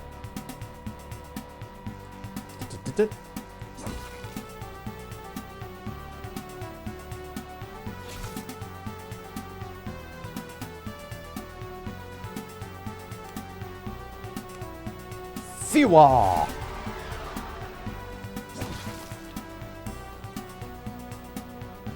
Probably should have hit the other guy first, actually. Because I had 2 attacks and I just wasted them.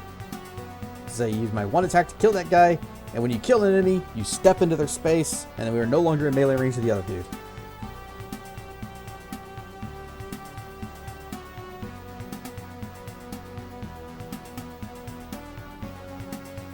Sorry, bot is good bot. Let's step over here. Switch to the bow. Or better yet. It doesn't matter. Just shoot him.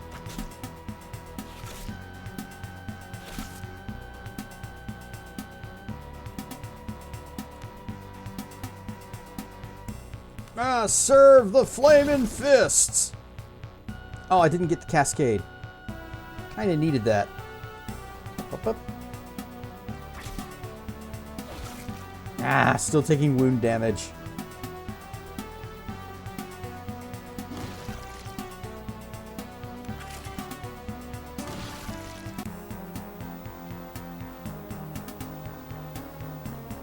Well, that stinks. Oh, Saribot responds to that too.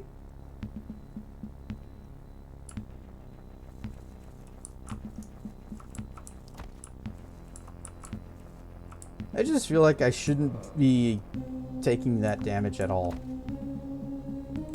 Alright, let's get some farmer omelets. We can make that, and we can make vegetable soups. So, alright.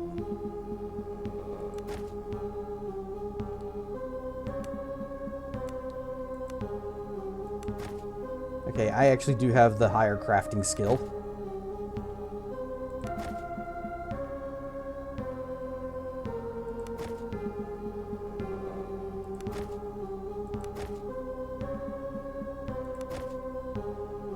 So onions, potatoes, and eggs. Potatoes are the only thing that's common between them. Okay.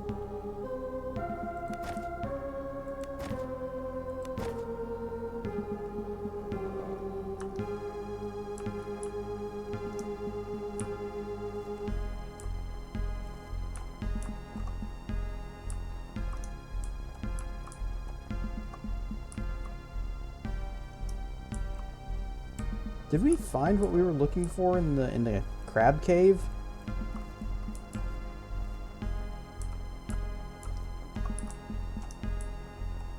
I kind of want to sleep again, just because I'm so badly hurt and I don't have any healing potions.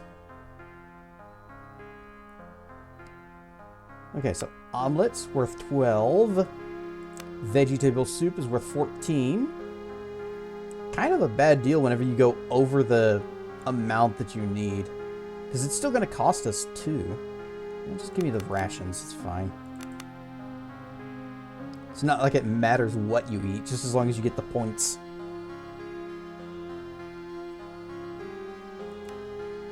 Camp activities. I am too heavily wounded to work. I can't teach anybody anything. Well fed, rested, recovering fully. Back to the caves.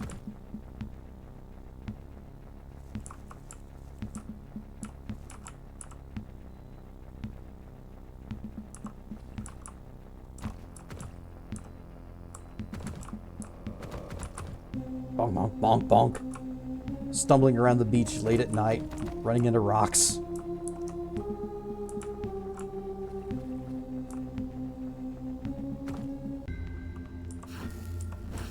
Oh, that might be part of the problem. I bet you my lantern was on, and that's why the dogs noticed I was coming.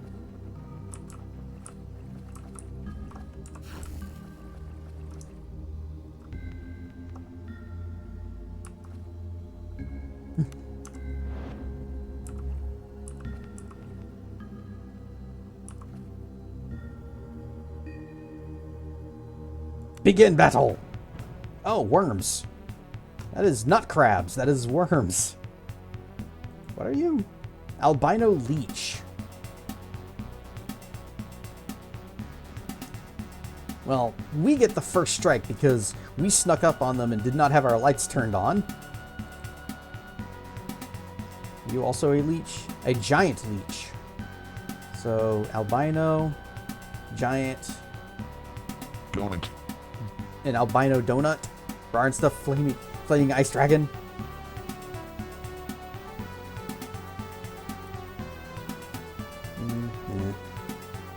I go first.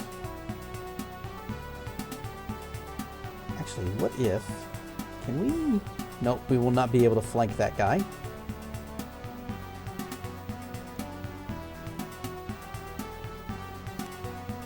Oh, I'm sorry. I guess I don't get the drop on them this time, and they just nuke out 2/3 of my health in a single strike.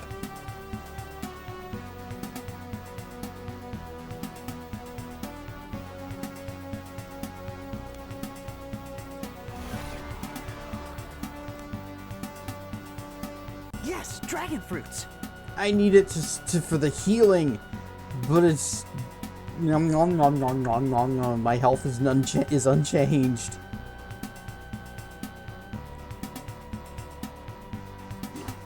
And I missed. Oh, but she's still in stealth. That's great. That's helpful.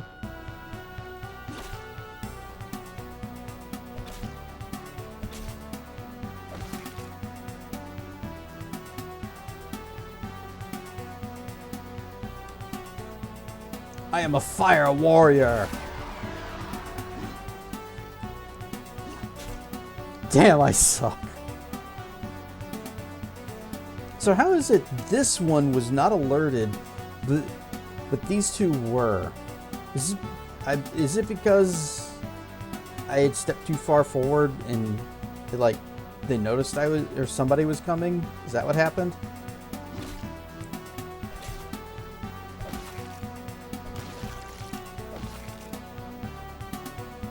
We might die to leeches. Did not get the cascade. And the miss. Yep, I'm dead.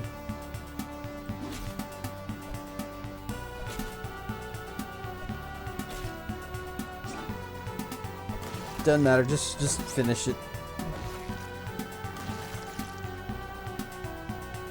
Is there just a I don't care anymore? Can we main menu?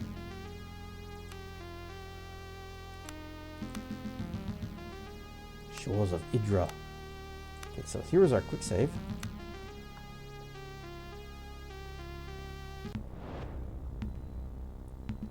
Oh, this is before we fought the puppers. I want to go back to the cave and fight those guys and try to be more sneaky.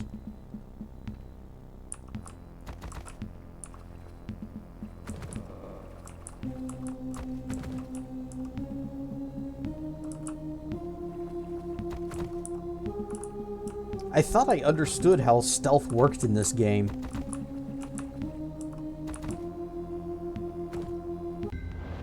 Okay, we are still sneaky. Okay, she does not have a lantern equipped. I do, though.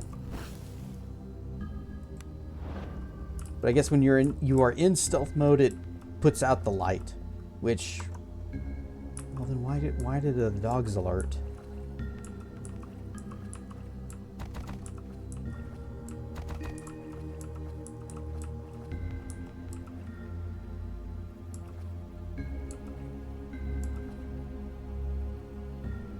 Begin! Blood will flow. Yeah, see, this time they're not alert.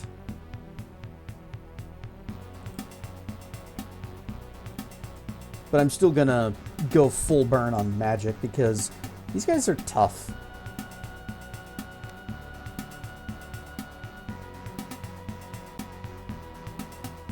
Who goes first? I do. Okay.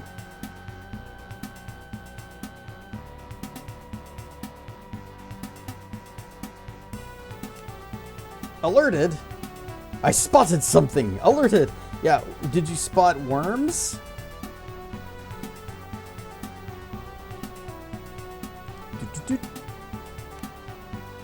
And Mark of Blurring.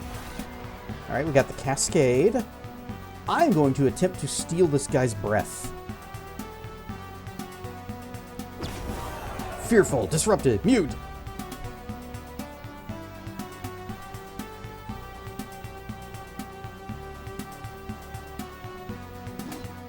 He missed.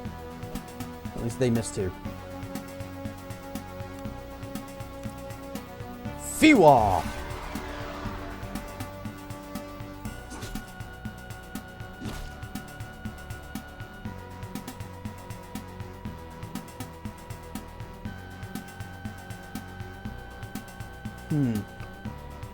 No. You attack.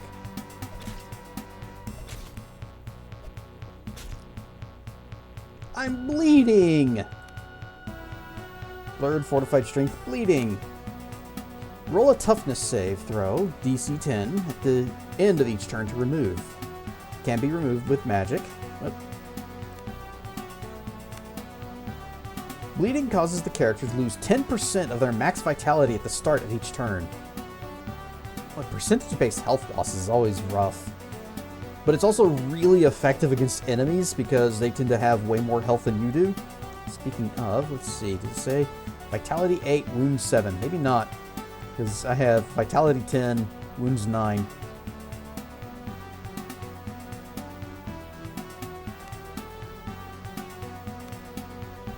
I serve the flaming fists!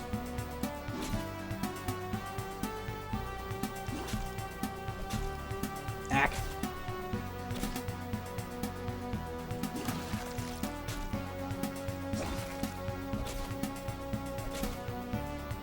I don't feel too good.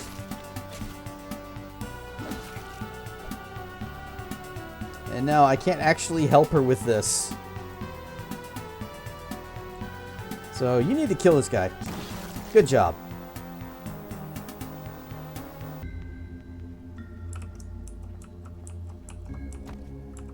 I would like a Healy potion, please. Well, $98 is good too. Sneaky mode. This is where we found the bats. Oh. You had nearly grown accustomed to the foul stench that lingers in these caves, but now once more assaults your senses with renewed vigor, rolling out the eastern passage like so many black tendrils probing for a way to the very core of your being. Whatever lies ahead must be at the center of the rot that permeates this pit. Toughness! Forge ahead! Success! We bring glory to our ancestors. Through grit alone, you refuse to let the foulness find purchase, and you fight down the nausea that wells up inside you.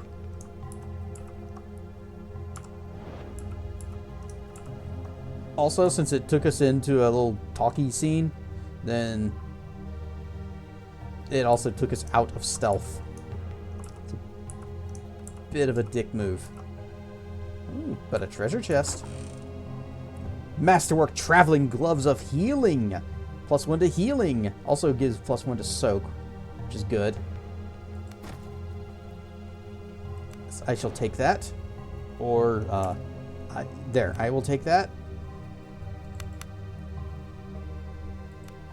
Also, what's that thing I got? An injured leg? -1 movement, -4 dodge. That's extremely bad. I survive on dodge. The corpses of the doomed crew of the Zephyr are arranged around the chamber's central column. Pale light shines down from an aperture in the vaulted ceiling, cave ceiling above, illuminating their bloated features and pale blue skin. Squeaks. Burn stuff, Yakteru. Is there a form of artistry to their arrangement? For a brief moment, you almost find it beautiful? The thought comes into your mind unbidden, an interloper. But no pie. Still no pie.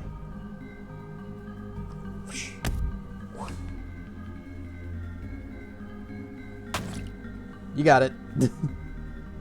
Donut. And 1 donut for the road. Stepping between the corpses, you spot a man who you immediately recognize as the Zephyr's first mate.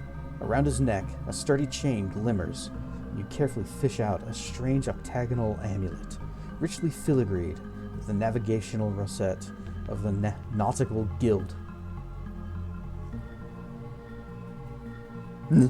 Yakteru with the resub! Eat that pie! That pie. I think I shall. I am getting hungered, so maybe I will. Richly filigreed with the national rosette of the Nautical Guild carved on it.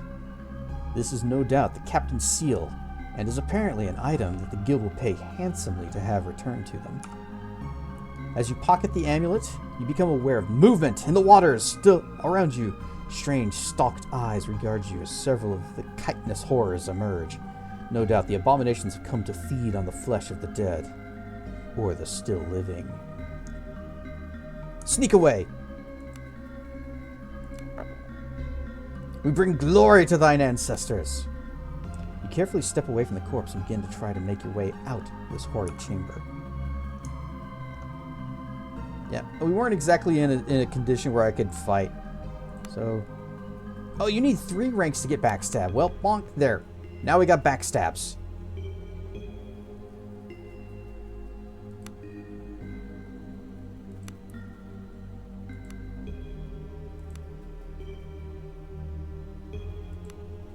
Increase light armor. Evasive is the one that lets you... Yeah, disengaging does not end turn. Kind of need that.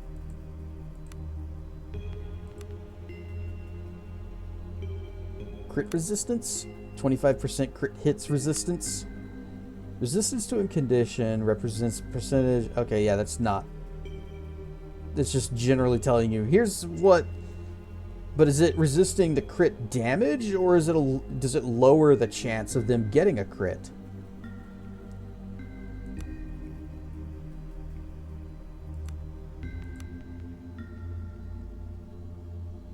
Take that +1 to pierce damage.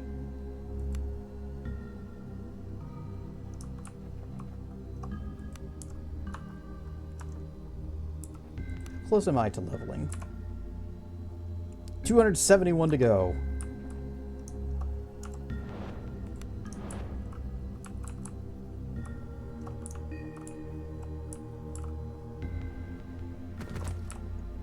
What if we go back into this room? What kind of crabs are there? Right? Oh! You look big. Giant enemy crab. Whoops. Any others? Just you? Infestation. Attack! Blood will flow. Oh, there are several giant enemy crabs. Are they not alert? They are ready. Why are they ready? They weren't alert a second ago.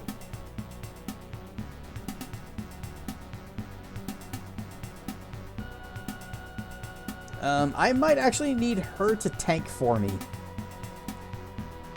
I have to hide behind the thief.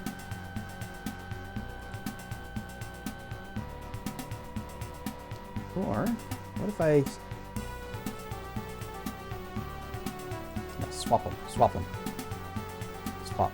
No? Here. You there. Me here. There. Now they can only come at me from this side. And she's got my back. Begin! Switch to bow. Pew! It's pie noon. Whoosh. I've still got the battle music playing. It's appropriate. May auto post a typo or minor bug report in the Skald Discord server using this tool. Uh-oh, macro pile. The pies are huge. Huge, enormous. But they're easier to block now.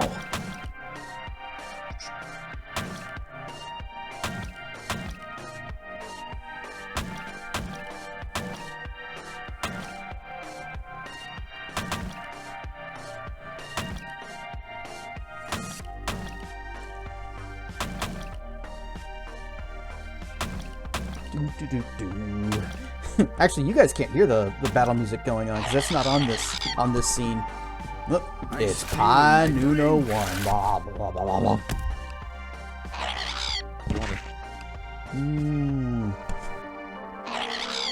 Beverages, cliff racers, donuts, shinies. Also these. I like shinies. Thank you. Squeaks. And another one for good measure.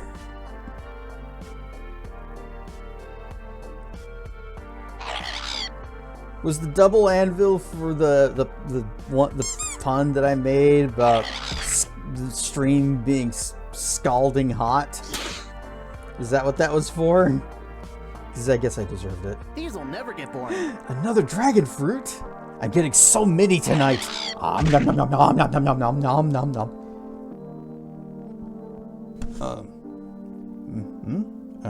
There. Okay.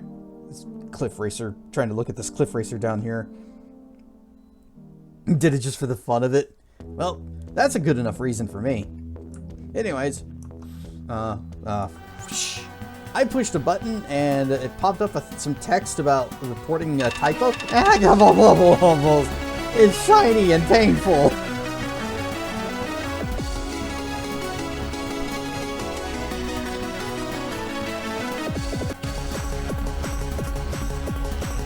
Alright, we got the hypest of musics, and I'm going to turn the game music down so we can rock out. Where's it? Audio. Hey, no, can I just like, is it loop? No, okay. There.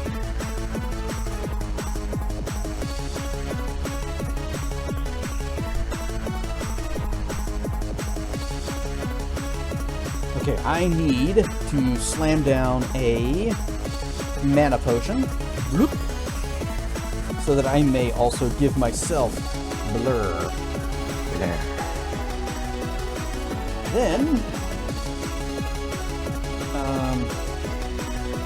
can't really, if I move forward, I'll be in a bad spot, so.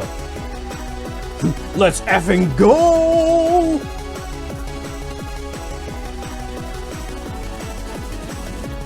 So I think the best thing for me to do would actually just be to defend. Let them come to me. Ow, they still hit me. Shoot with arrows. You missed. I cast Fire Warrior. And I give you a couple of whacks. Alright, you missed. You are going to... Yeah, I will finish this guy off on my turn. You start firing over here. I love those emotes, Tricana.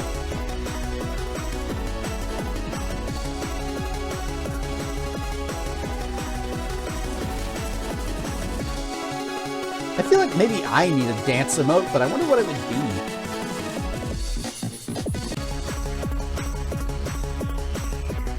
Also, who would I get to do it? Because I don't know if Tracken would be down for an animation. Oh, we're out of arrows. Whoop.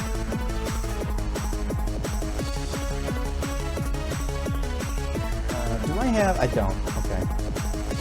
So here's what I shall do. I shall take my 3 steps. I am only allowed 2 steps. Whoops. I forgot I had -1 because my leg has an owie.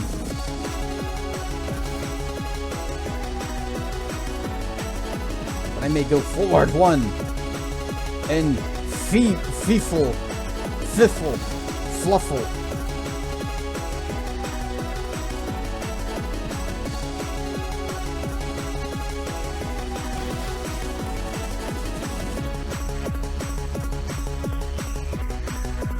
I can take 2 steps, and then I shall cast nothing. I will cast nothing at all. I should have cast Mark of Blurring on her. That would have actually might have probably helped a lot. Well, defending. She's dead. I got nothing. Attack! Crits! You have died. The dragon awakens? Oh, that's a good thing. Reload a previous save, restart the game. Game too difficult? Nah. Last save.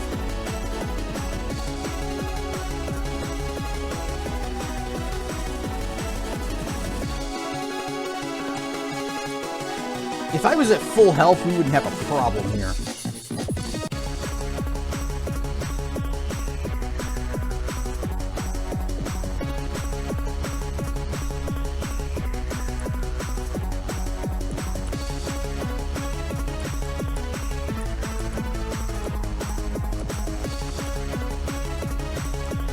And that looped back to there. This was... Wait, this also looped back to there.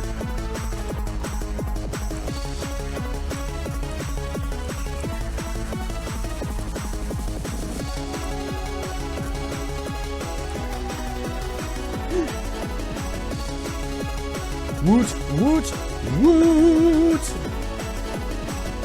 Look at all that D-Squad emotes. at that. Look at all those D-Squad emotes. We got ducks. We got manatees. We got turtles.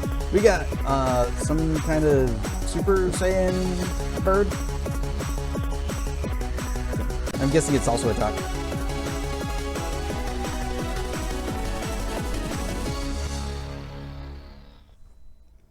Thank you for the shinies, everyone. And the hypest of hype trains. I guess now we got to turn the game music back on, but can I do that from here? Ah, good. Mwah.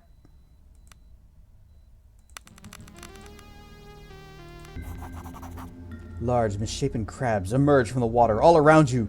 Intentionally or not, the seemingly mindless beasts have lain in ambush. To the last! We don't get a whole lot of options, or there's not a lot of places we can put our party. Sorry, you get to tank. Disengage. You should. That'd be funny. Hide in combat. Poof. Ow! Oh, I need mana.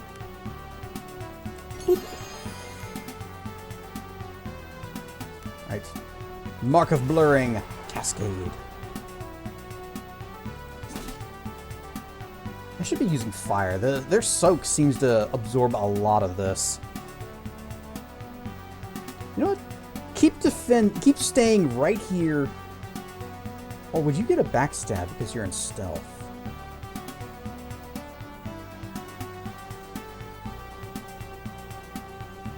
Backstab!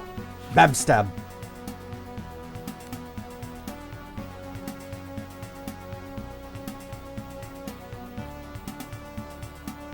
I give this guy the flamey fists. Oh, he dead. I dead. Hide. Poof. Boom.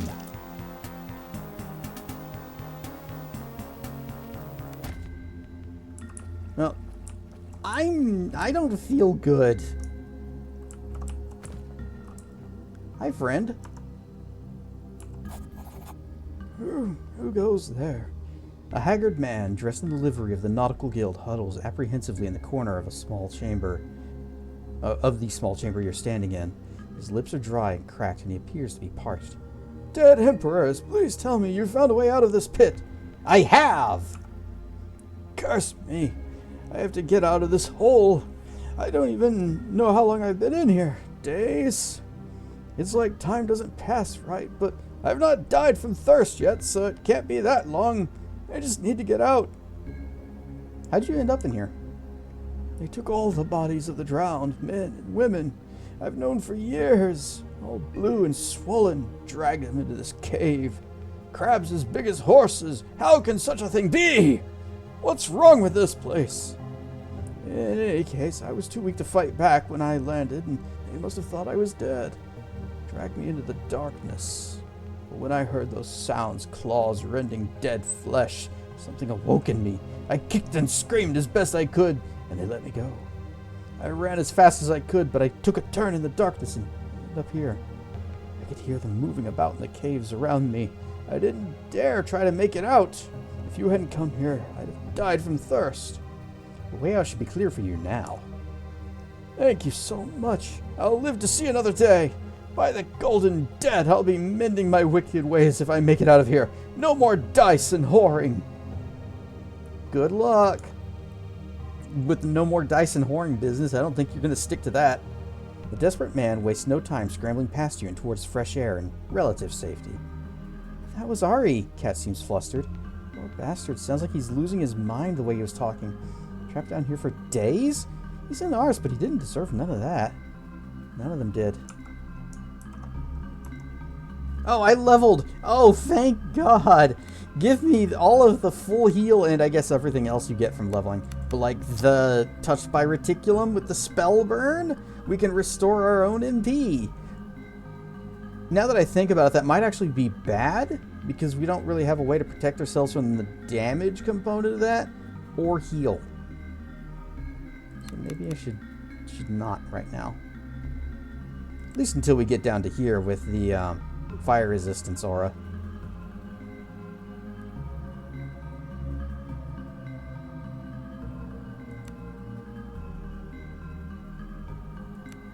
Let's see, I do want to increase max cascade, because that means more fire, more burns, more being able to cast Mark of Blur and Fire Warrior in the same turn without having to waste one of my attacks.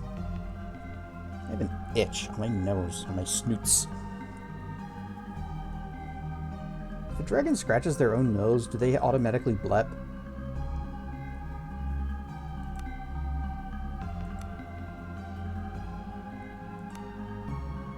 Crafting, aptitude, max cascade. Yes, it's the rule. Rawr stuff, Kedra.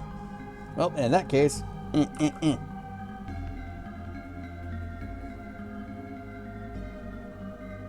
I am gonna go ahead and start working towards the next thing of fire.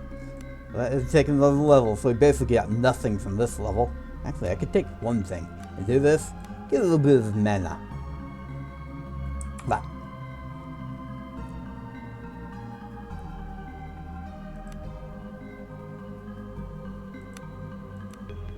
I might need both of these. I miss a lot.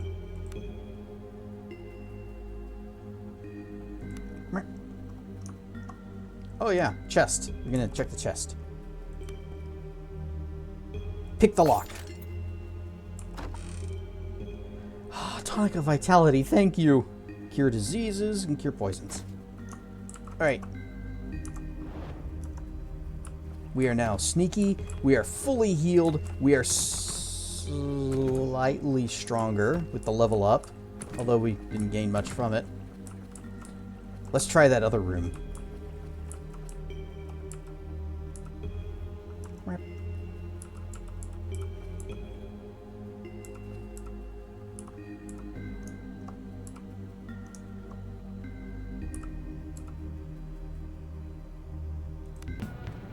Blood will flow. Okay. You stand here, I stand here. Begin. Yep. Did not get the drop on them. But I've got Mark of Blurring. And it cascaded, so I'm going to go ahead and cast it on her too. Oh, it's only self. Well, that was a waste. I should have paid more attention to that part of it.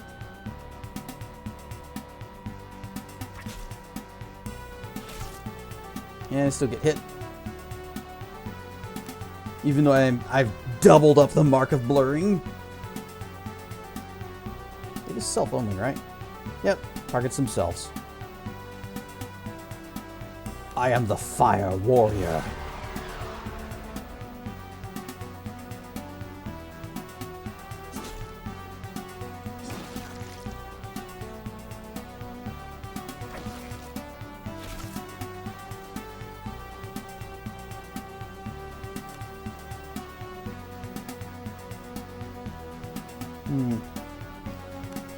What do we got left? 5 wounds.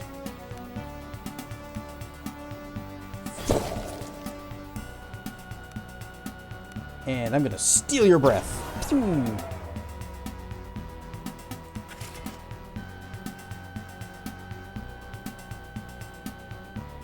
Oh, she can't use her stealth thing. I guess because she's got enemies in melee range. No, wait. We did that before. She went stealth mode. Hide in combat.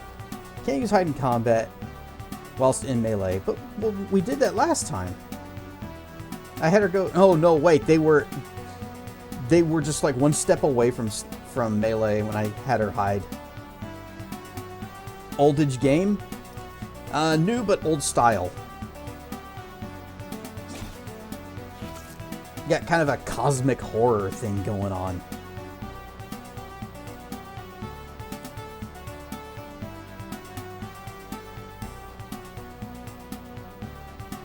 Okay, yeah. Can't really help her that much. I could try to... No, I guess I can't steal breath the other guy. So, just do your best. Hang in there. I'm coming.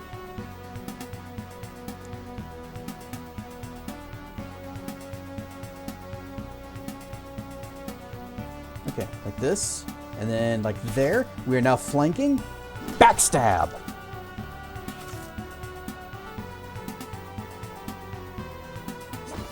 I give you a stab. Ow. Ow, that hurt a lot. Backstab. And I will go engage this guy so that he will leave her alone. Flaming fists.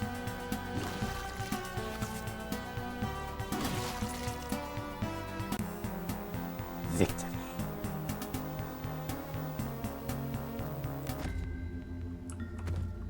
That was mainly just for the experience.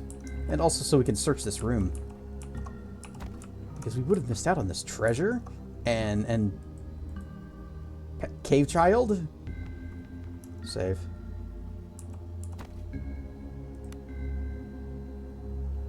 We have no thief tools. Well,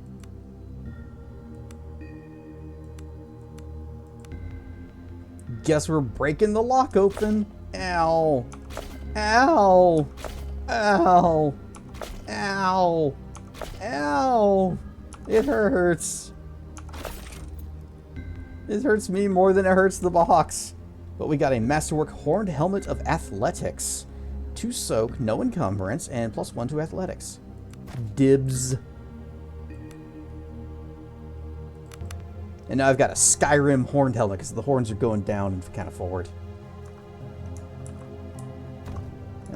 Can I have those? Can I have these? I guess I cannot.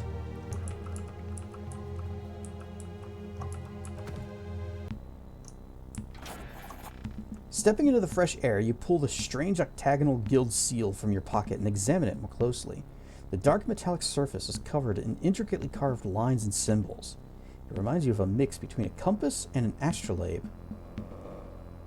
Let's see. Lore is our main thing, but what if we could learn more about its inner workings? Let's see. Let's do the safer roll, because we automatically succeed this. You bring glory! You have indeed heard about this type of device before. As you understand it, it allows officers of a nautical guild ship to operate the vessel's complicated navigational instruments. More than that, it also serves as a device that records the captain's log. No doubt the information stored inside this device is its true value to the nautical guild. Zephyr was sunk by some unknown horror, and the guild would pay dearly to learn more about such a dire threat to its operations. You feel the weight of the strange device in your hands. For a moment, you're back on deck of the Zephyr.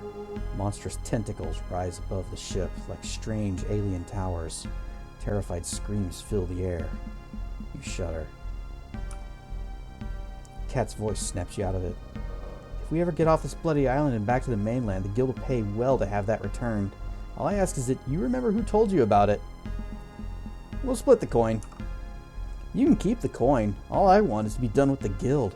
Be free to wander as I like. Maybe wander up to my brother and stick a knife in his fat gut. Your brother? Aye, it was my older brother who sold me off to the guild. I was bloody 20 years is what I owe them on account of that bastard. I already wasted 10 years. Her voice breaks for a moment before steel creeps back into her otherwise soft features. Like I said, gutting the bastard would go a long way towards setting things right. And the amulet will help you somehow? Sure. I'm free enough for now, but the guild doesn't like to let their assets go, and they have a way of catching up with those who jump ship. Even someone as lowly as me. Dangling a recovered captain's seal in front of them is exactly the kind of thing that might sway them. We'll do what we can.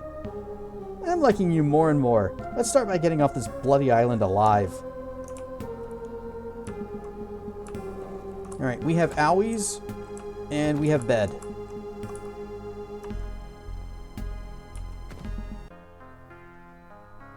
I don't think either of us are going to... Oh, wait.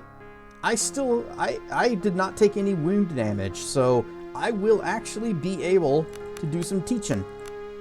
Get a little bit of XP, just a bit, just a little.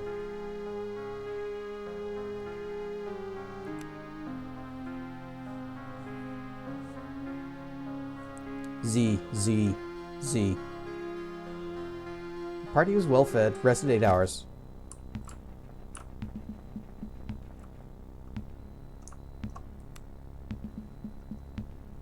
And a save. And a sneak. Steal those pumpkins. I am compulsively saving almost every step because here we come with this. Now it says not alert, but we know that's bullshit.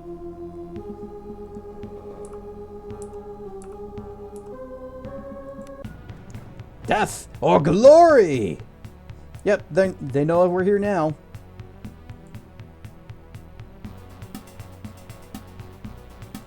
Go there. No, actually that's fine. And I go here. Or actually here. Begin.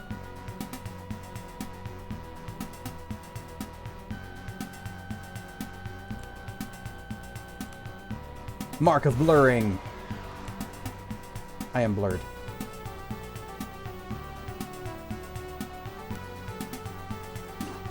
I miss.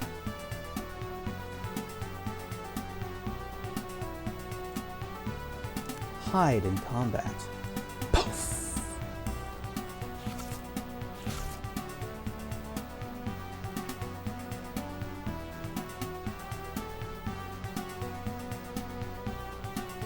This pupper's about to have a bad day. I'm just gonna do normal attack on this one. Oh, 4% stealth. Well, never mind. I was gonna try for a bab stab, but that does not seem to be gonna happen unless I like take a turn to walk the long way around.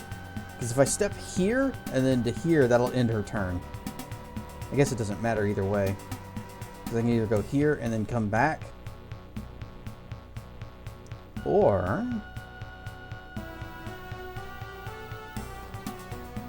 and do it. Burp, burp. Disengage. Now I am flanked.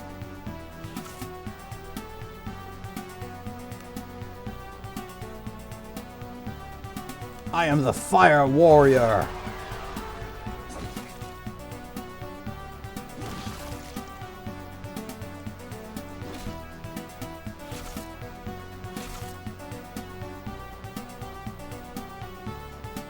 Yeah, I'm just gonna step right here. Backstab!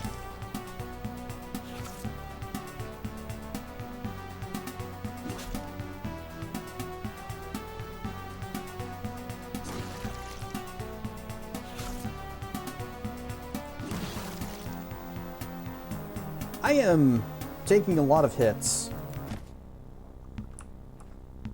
I need to get some actual armor on me.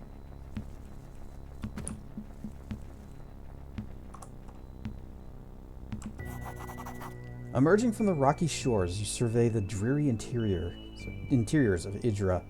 Rolling hills and moors cover much of the surrounding areas, and tall, jagged mountains rise towards the north. East of you, a lighthouse can be seen, its faint light flickering against the gloom. Beyond that lies a bay, and from its far shore the wind carries the foul stench of burning corpses. Something wrong here on this island, something really bad. Cat suppresses a shiver. You came here for a reason, right? The mercenaries and all? Had to have been something important? I was hired to find somebody. Cat listens intently as you tell her about your quest to find Embla Baron. Girl's lucky to have a family care for her, Cat mumbles. So the old man told you that she was last seen in Horan, right? Well, I've been to Horan, landed there on our last run. I could tell something felt off about the place, but nothing like this. Go on. Here's how I see it. Horan isn't far, just a day's march to the east around the bay. However, I think we need to be all clever-like about this. Make sure we rearm and maybe even try to pick up a few allies. If we rush in and end up dead, we're not doing this Embla any good, is what I'm trying to say. I have come here to chew bubble gum and kick ass. And I'm all out of bubble gum. Castrar. Shroud 12 JC bomb. Bomb.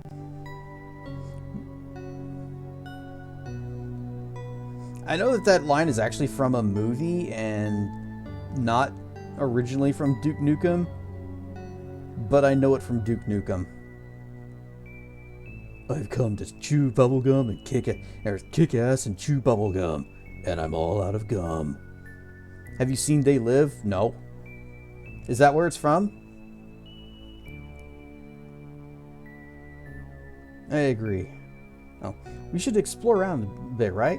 Gather a bit of intelligence and whatnot? I agree. We need to take it step by step. Yeah, just like that. Cat nods. See over there? Cat points towards the lighthouse to the east. Lighthouse is still lit, so it's bound to be manned. If we make our way there, we might find out more about what's going on. Might even scrounge up a hot meal. We made food. We have some vegetable soup and omelets. Any other suggestions? Cat looks around, squinting against the wind. She nods her head towards the northern shore. Suppose any other survivors and wreckage from the Zephyr would be washed up on the shore northwest of here, northwest of where we landed, right? Might be worth a look-see. Yep, let's throw the taters in the truck and go have a look-see. As you set out across the blasted landscape, you have a growing feeling that whatever horrific fate has befallen this region, it's somehow inexorably tied to your quest.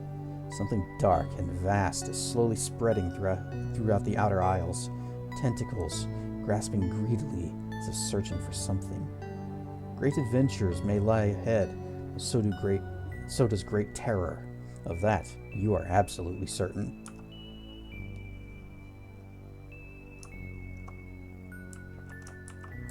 Well, there's a thing right there we can check. It's like the game's just trying to draw attention to it. You see a figure thrashing violently at something obscured by the low fog. Whatever this person is doing, it's producing a loud, crunching, wet squelches and a stream of curses.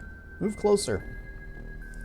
You see the scene for what it is. Roland, soaked through and splattered with ichor, is laying waste to a number of grotesque-looking creatures with a piece of driftwood. He snarls like a wounded beast, and his eyes are black with rage. As the last of the horrid beasts falls, twitching back into the shallows, Roland snaps his gaze to you, dead-eye staring at some distant point in the horizon behind you. Eventually, the tension drains from his muscles, and he lowers his makeshift weapon.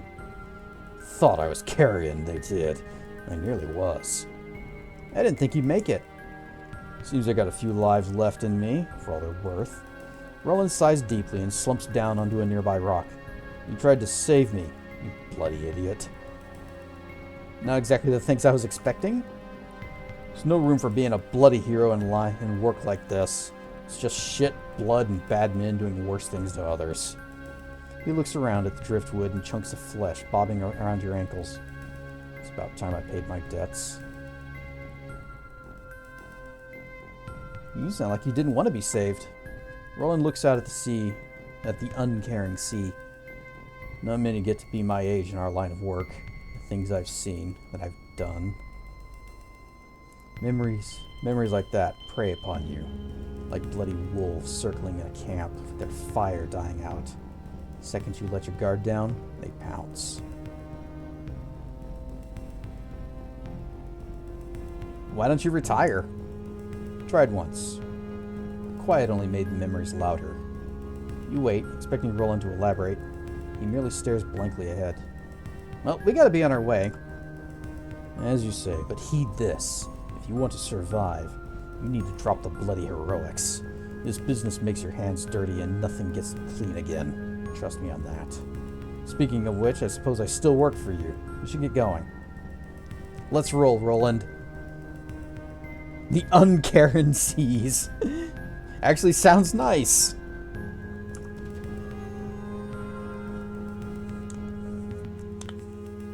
Roland nods solemnly, brushes a sticky glob of ichor off his arm, and trudges over to you. His lips part as if to speak, but he hesitates. Let's just go. Roland does not seem to hear you. Instead, he's staring intently ahead. There are men in the fog. I thought I heard them earlier. I'm certain they're not from the Zephyr, and I'd wager they're less than friendly. I don't care if you're itching for a fight or not, but either way, you should tread carefully. Straining to see through the dense fog, you finally spot them. A group of men prowling the shoreline like carrion eaters looking for dead flesh. They are unkempt and dressed in rags with bare torsos and broad shoulders adorned by a strange mixture of sailors' tattoos and crude symbols. They carry an assortment of cruel-looking rusted tools turned to weapons. Gibbering chatter, laughter, and whimpering drifts across the fog in a steady stream. Whoever these men are, their minds are long gone. You sit still until a group of them passes you by. Perhaps you might be able to slip past them? Hey! Hey! Hey! Just call out to them. Yeah, that'll end well for us. Especially like, I'm badly hurt, Roland is unleveled. Hey guys! The men fan out and regard you with a cruel glare. I'm gonna enjoy this, one of them snarls as he draws a rusty dagger. Come on guys, let's be civil. I'll have you talking once I stick this knife in your gut. The largest of the group steps menacingly towards you. Look closer at the men's tattoos. We bring glory to our ancestors, even though we're complete idiots for calling out to these guys. The spiral patterns look oddly familiar, though you're certain you've never seen it before. It's something deeper, something primal. It draws you in, here, to this place. This is the beginning and the end. The Reavers notice you staring. You hear it, don't you? The call. The call of what? He smiles, a toothless grin. That's the question, ain't it? The men lower their weapons. When you're ready, Father is waiting for you in Horan. Without another word, the men turn and wander off into the fog. Soon, they're gone. Oh, well, I expected that to end poorly. Hey, I found something. Oh, healing potions. Hey, I found something. A crude broadsword? Oh, yeah, I should probably level him up. Roland reaches level 4.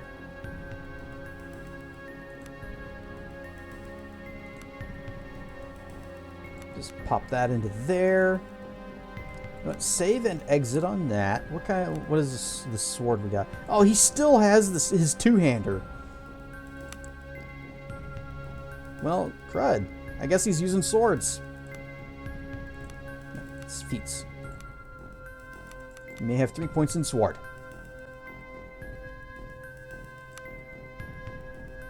And... okay, yeah. Can I get you down to heavy armor? Boop, boop. There we go. We'll eventually find some heavy armor, unless that one piece that we picked up earlier. Nope, that's medium. Well, he still has a point in that, so he can have it. S-word. More S-word. S-word. You mean more stuff? That's an S-word.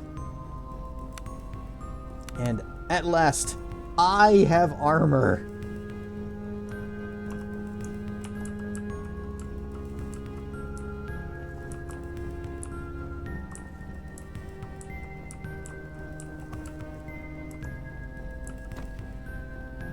Hat of willpower.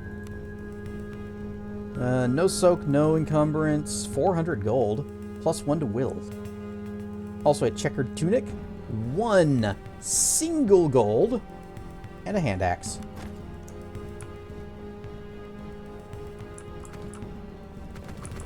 Okay, is that everything out here? There is, oh, wait, out in the water? Out in the water? Nope, nothing out in the water.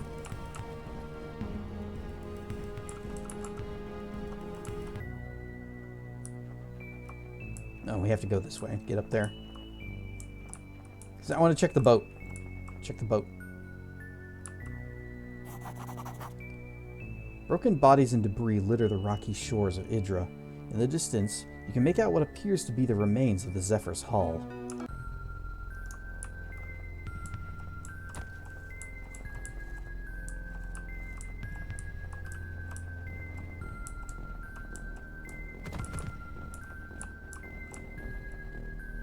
Eggs. Need eggs. Need those mini eggs. Hey, Roland. Are you good at athletics? Aw, heck yeah. Get us up there. Look at all these eggs. Eggs. Egg. It is so stinking dark. Oh, this might help. There we go. Egg. And egg.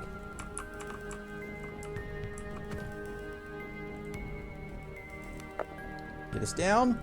No problem.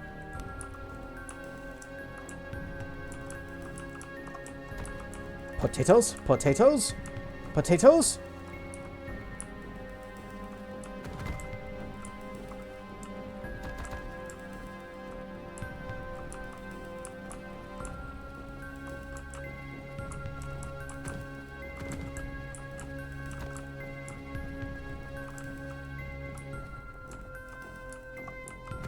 Some rope.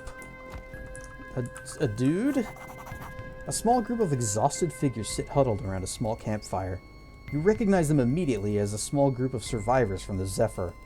One of the men suddenly notices you, and the men stumble to their feet, smiling at you and waving you over to their meager fire. Attack! Approach peacefully. A gaunt-faced man that looks like he spent more years at sea than ashore stands before you. If you recall, this was the Zephyr's first mate. You remember his crewmates calling him Snow. Wait, I thought the first mate was the dead guy that we found in that had the necklace thing. He offers a smile that doesn't quite reach his eyes as you approach. Attack!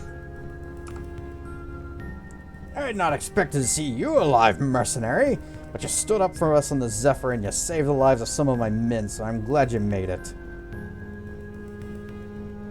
The captain was in the right, so I was glad to. Your crew didn't deserve to be slaughtered. Nonetheless, it did us a little good. Never seen anything like that beast before. The way it tore the ship apart, and this island? Something's wrong here. What curse has befallen us? All I know is that we need to work together if we're to survive. Aye. There's no disagreeing with this. Though my men and I have not to offer save our fire and what shelter these huts may provide. There are beds inside if you require, but little else. Oh, there is one last thing. A favor I'd ask of you. Yeah? If you come across any more of my men, tell them where to find me. Both I and the guild will thank you for it if you do.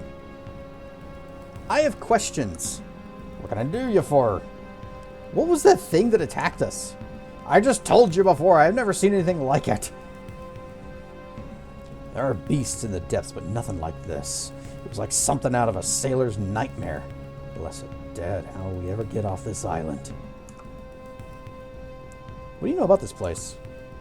I've been here before, years ago. Didn't leave Haran back then, but it was nothing but a backwater port like any other. Full of people not too fond of strangers and superstitious fishermen. Nothing like now. Go on. Don't you feel it? Air smells strange, like right before a thunderstorm. And the beasts. I tell you, I've sailed around the Empire for near on 20 years, and I've never seen creatures like these. And then there are the men. The men? Aye, we saw them stalking in the fog. Dangerous men, I thought. And then I came across some of their handiwork. Tommen and Dill, the cabin boy. Black arrows in their back, both of them. Best to keep far away from them. Other questions. About other survivors. What of them? Where should I look? Currents brought us straight ashore, so if the dead are with us, any survivors would have landed on this here shoreline. You might want to start by searching the cliffs just to the north. Also, others are bound to have landed in the same area where you landed. Finally, there is a lighthouse to the southeast where some may have headed there. Alright, we out.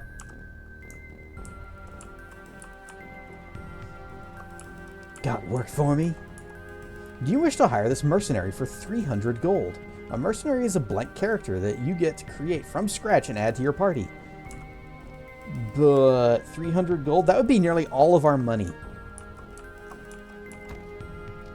Got a recipe for baked crab. You can finally cook up that chitin. Butter, crab, and spices. You'll learn how to make this recipe.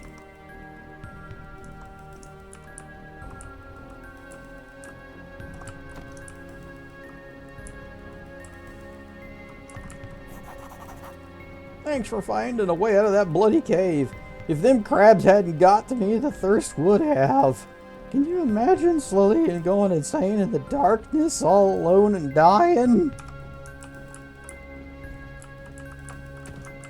Ooh, look at all this fibsh. Fibsh? Steel fin, steel fin. Steel fin, steel fin. But if they're made of steel, then how are you supposed to cook them? You need a really strong fire for that.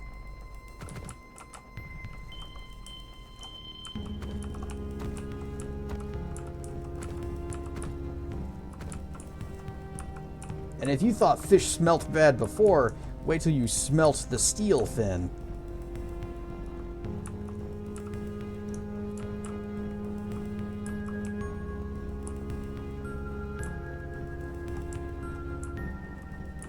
Okay, you know what? I think this is a pretty good place for us to wrap it up.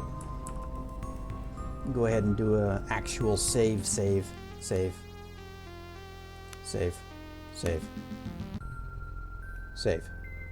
And then a quick save. And that's where we're going to call it for the night. We will pick this up on Wednesday. Okay, there's the music. It was oddly quiet for a moment. Alright, let's see who's on that we can raid. Dragon fruit. I am going to go find snacks. There's a snack right here.